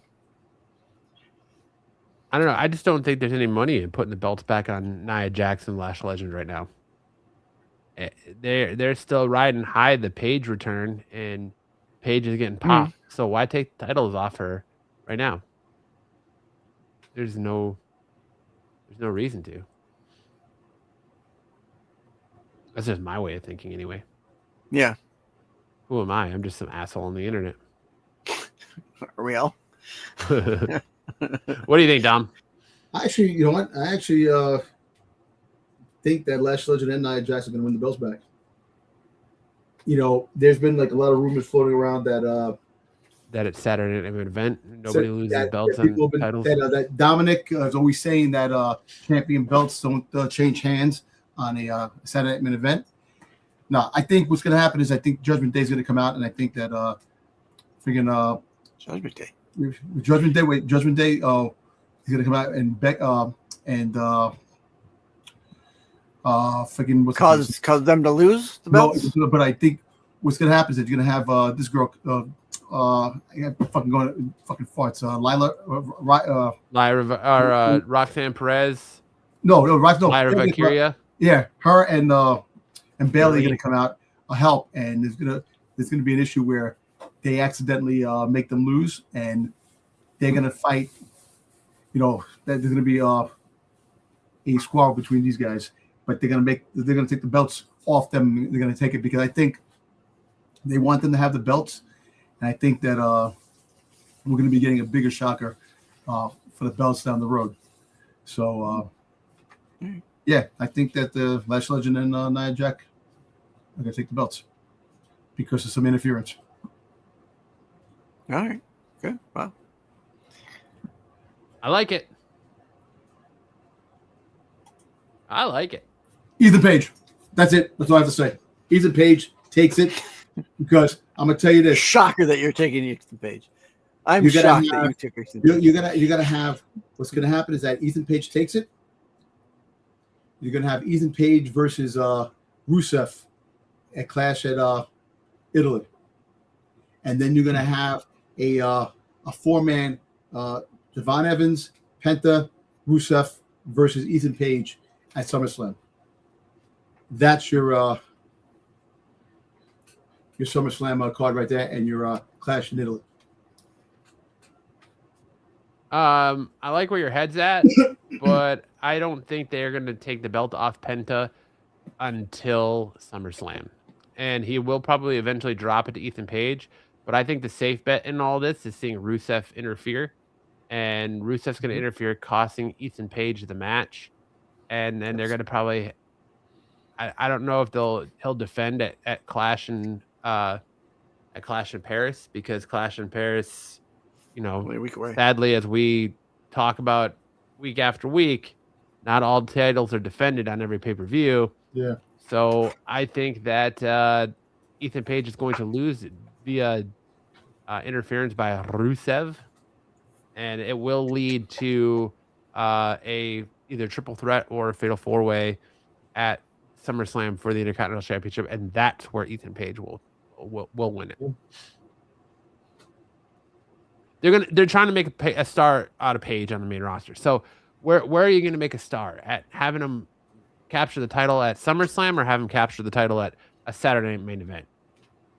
What you want to do it where you want to do it where the most eyes are going to be on you. I know, I know, but if you put the belt on him now, like Trick Williams, they did. Look how fast Trick Williams won the. Yeah, but he did it at WrestleMania. Yeah, WrestleMania. I know, and you're right. But what's the second biggest pay-per-view of the year? I know, but you surprised somebody. But you're right. You know what? No, don't change your answer. I'm still going with Ethan Page. But you know what? I can see what you're talking about. That could possibly happen. And I'm with you with that. I'm rebuttaling you just to make the conversation. Don't change your answer. Just I'm not changing my answer. I'm saying no. I know. I'm just saying that I agree with what you're saying. I'm still going with my boy Ethan Page. I don't care. Okay. I'm not trying to talk you out of I'm just laying it out there. I'm rebuttaling you just to generate the conversation. I can't wait till Ethan Page shows up at a con.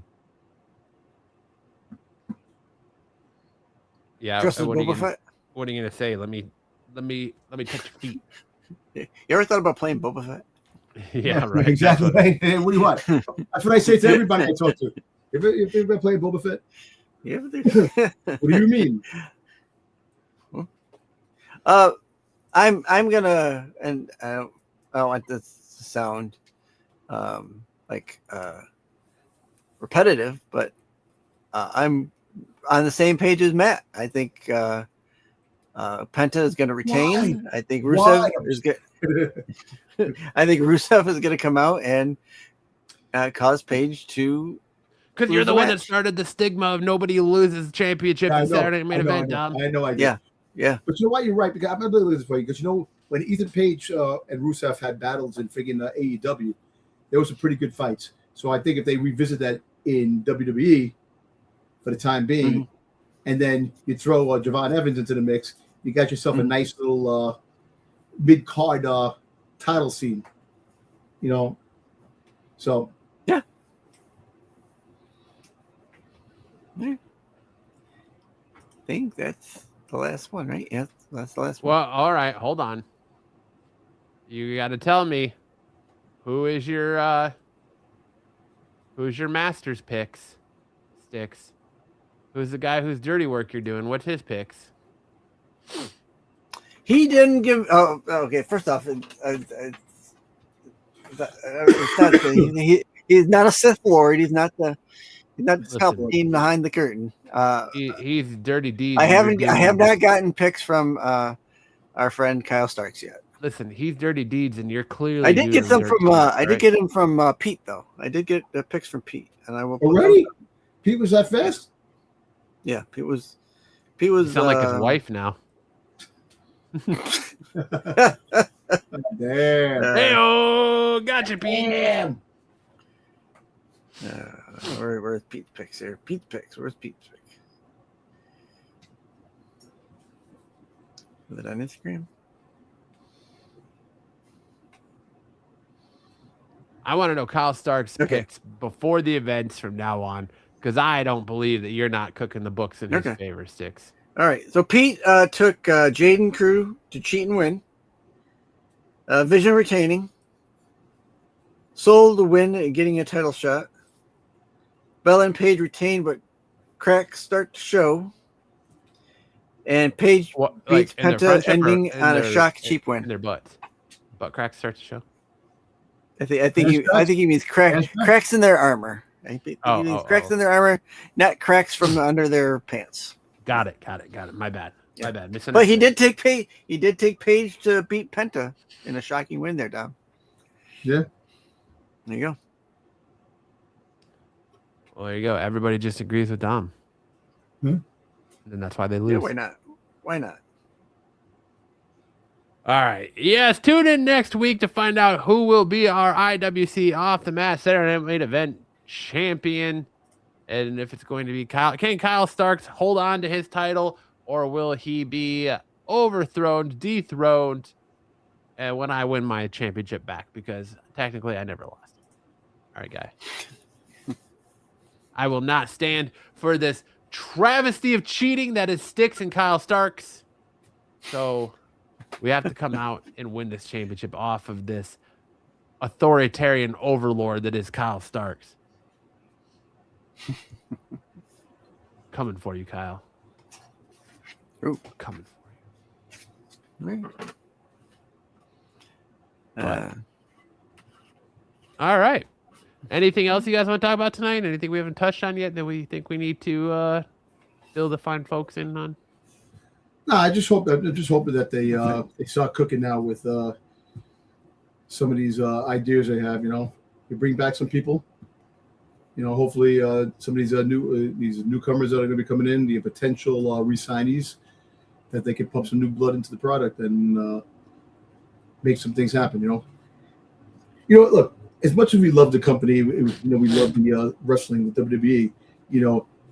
Watching other podcasters talk about how lousy and everything is, I want to see some positive aspects to the wrestling. Like, there are some positives. I know we always find the negative because it just happens that way. But I think in the long run, we'll get a lot more positives in the long run. Hopefully things start to change now. There's a lot more, there's fresh new faces, new opportunities, and hopefully it all transpires into something. It all translates into something great. I think that's for some words of wisdom right there, Dom. Yeah, that's going to be the words of wisdom too. In the long run, you'll get more positivity in the long run. In the long run. The more you know. In the long run. Isn't that a song? All ego. All ego, baby. Yeah. I was just going to quickly talk about we've already got two matches slated for a Clash in Italy. That's Reigns Fatu in the tribal match, and Cody versus Gunther. Yeah, and it's a week away, and we only have 2 matches on that PLE. Like, what are they going to give this Italy crowd? Yeah, that's kind of my big question. We've got 2. How many matches do you think we're going to get for that? 5. Do you think we're going to get 6? Another 5? It'll be 5. Another Danhausen sketch? WWE doesn't want to do a 6-match PLE. They're going to do 5. Yeah. So it's a yes to Danhausen? Yeah, you'll probably get the reveal of Danhausen's fucking clone. A second clone? Baron Corbin. The return. Will we see Minihausen again? No, El Torito. No, remember the oddities? Remember the WWE had the oddities, all the different the crazy, the midget, the friggin' all the crazy. That's what we bring it back. Mm-hmm. The oddities. Yeah. Bring back the blue meanie. Justice for the blue meanie. Coco Beware. Bring back Coco Beware.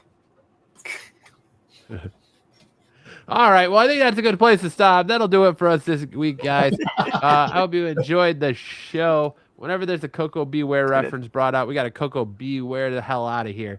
So on that note, if you want more from Styx and Dom, make sure to check them out Friday night over on our sister channel, Run Division, on the Qualified. You can check out Dom every Sunday night over there as well on the Star Wars show. You can check them out periodically on Saturday nights with me and Styx on SNS. You can check out more from Styx on his channel every Tuesday night for Doctor Who. And you can check us out, of course, every Thursday night right back here on Off the Mat, giving you the hottest takes in professional wrestling. We'll be back next week to talk about the fallout from Saturday Night Main Event and hopefully get you ready with our predictions for Clash in Italy. Dom, send us out with some words of wisdom, my friend. Like treading back to what I said before. Find the positive in the negative is always a positive. So that it may be a small piece of positivity that could actually build to something bigger. Always look for that. Yeah. Look for the good and the bad. Did your wife write that down for you? No, she just said, ooh. She just made a comment. Ooh. I know, that's why I'm asking if she. No, she didn't write that down. I wrote that down in this noggin of mine. Did she? It's Did rattling she write around it, in there somewhere. Did she write it on your wrist like The Rock writing his promos down? It does kind of sort of sound like something I say to you. Yeah. Give that woman credit where credit's due. Hey, you know what? Look, I said it. It came from me, so there you go. All right. Well, that's know good your words of giggles. wisdom. All right. That'll do it for this week. I hope you guys enjoy the rest of your week of professional wrestling. Enjoy Saturday Night Main Event, and we'll see you guys right back here next week on Off the Mat.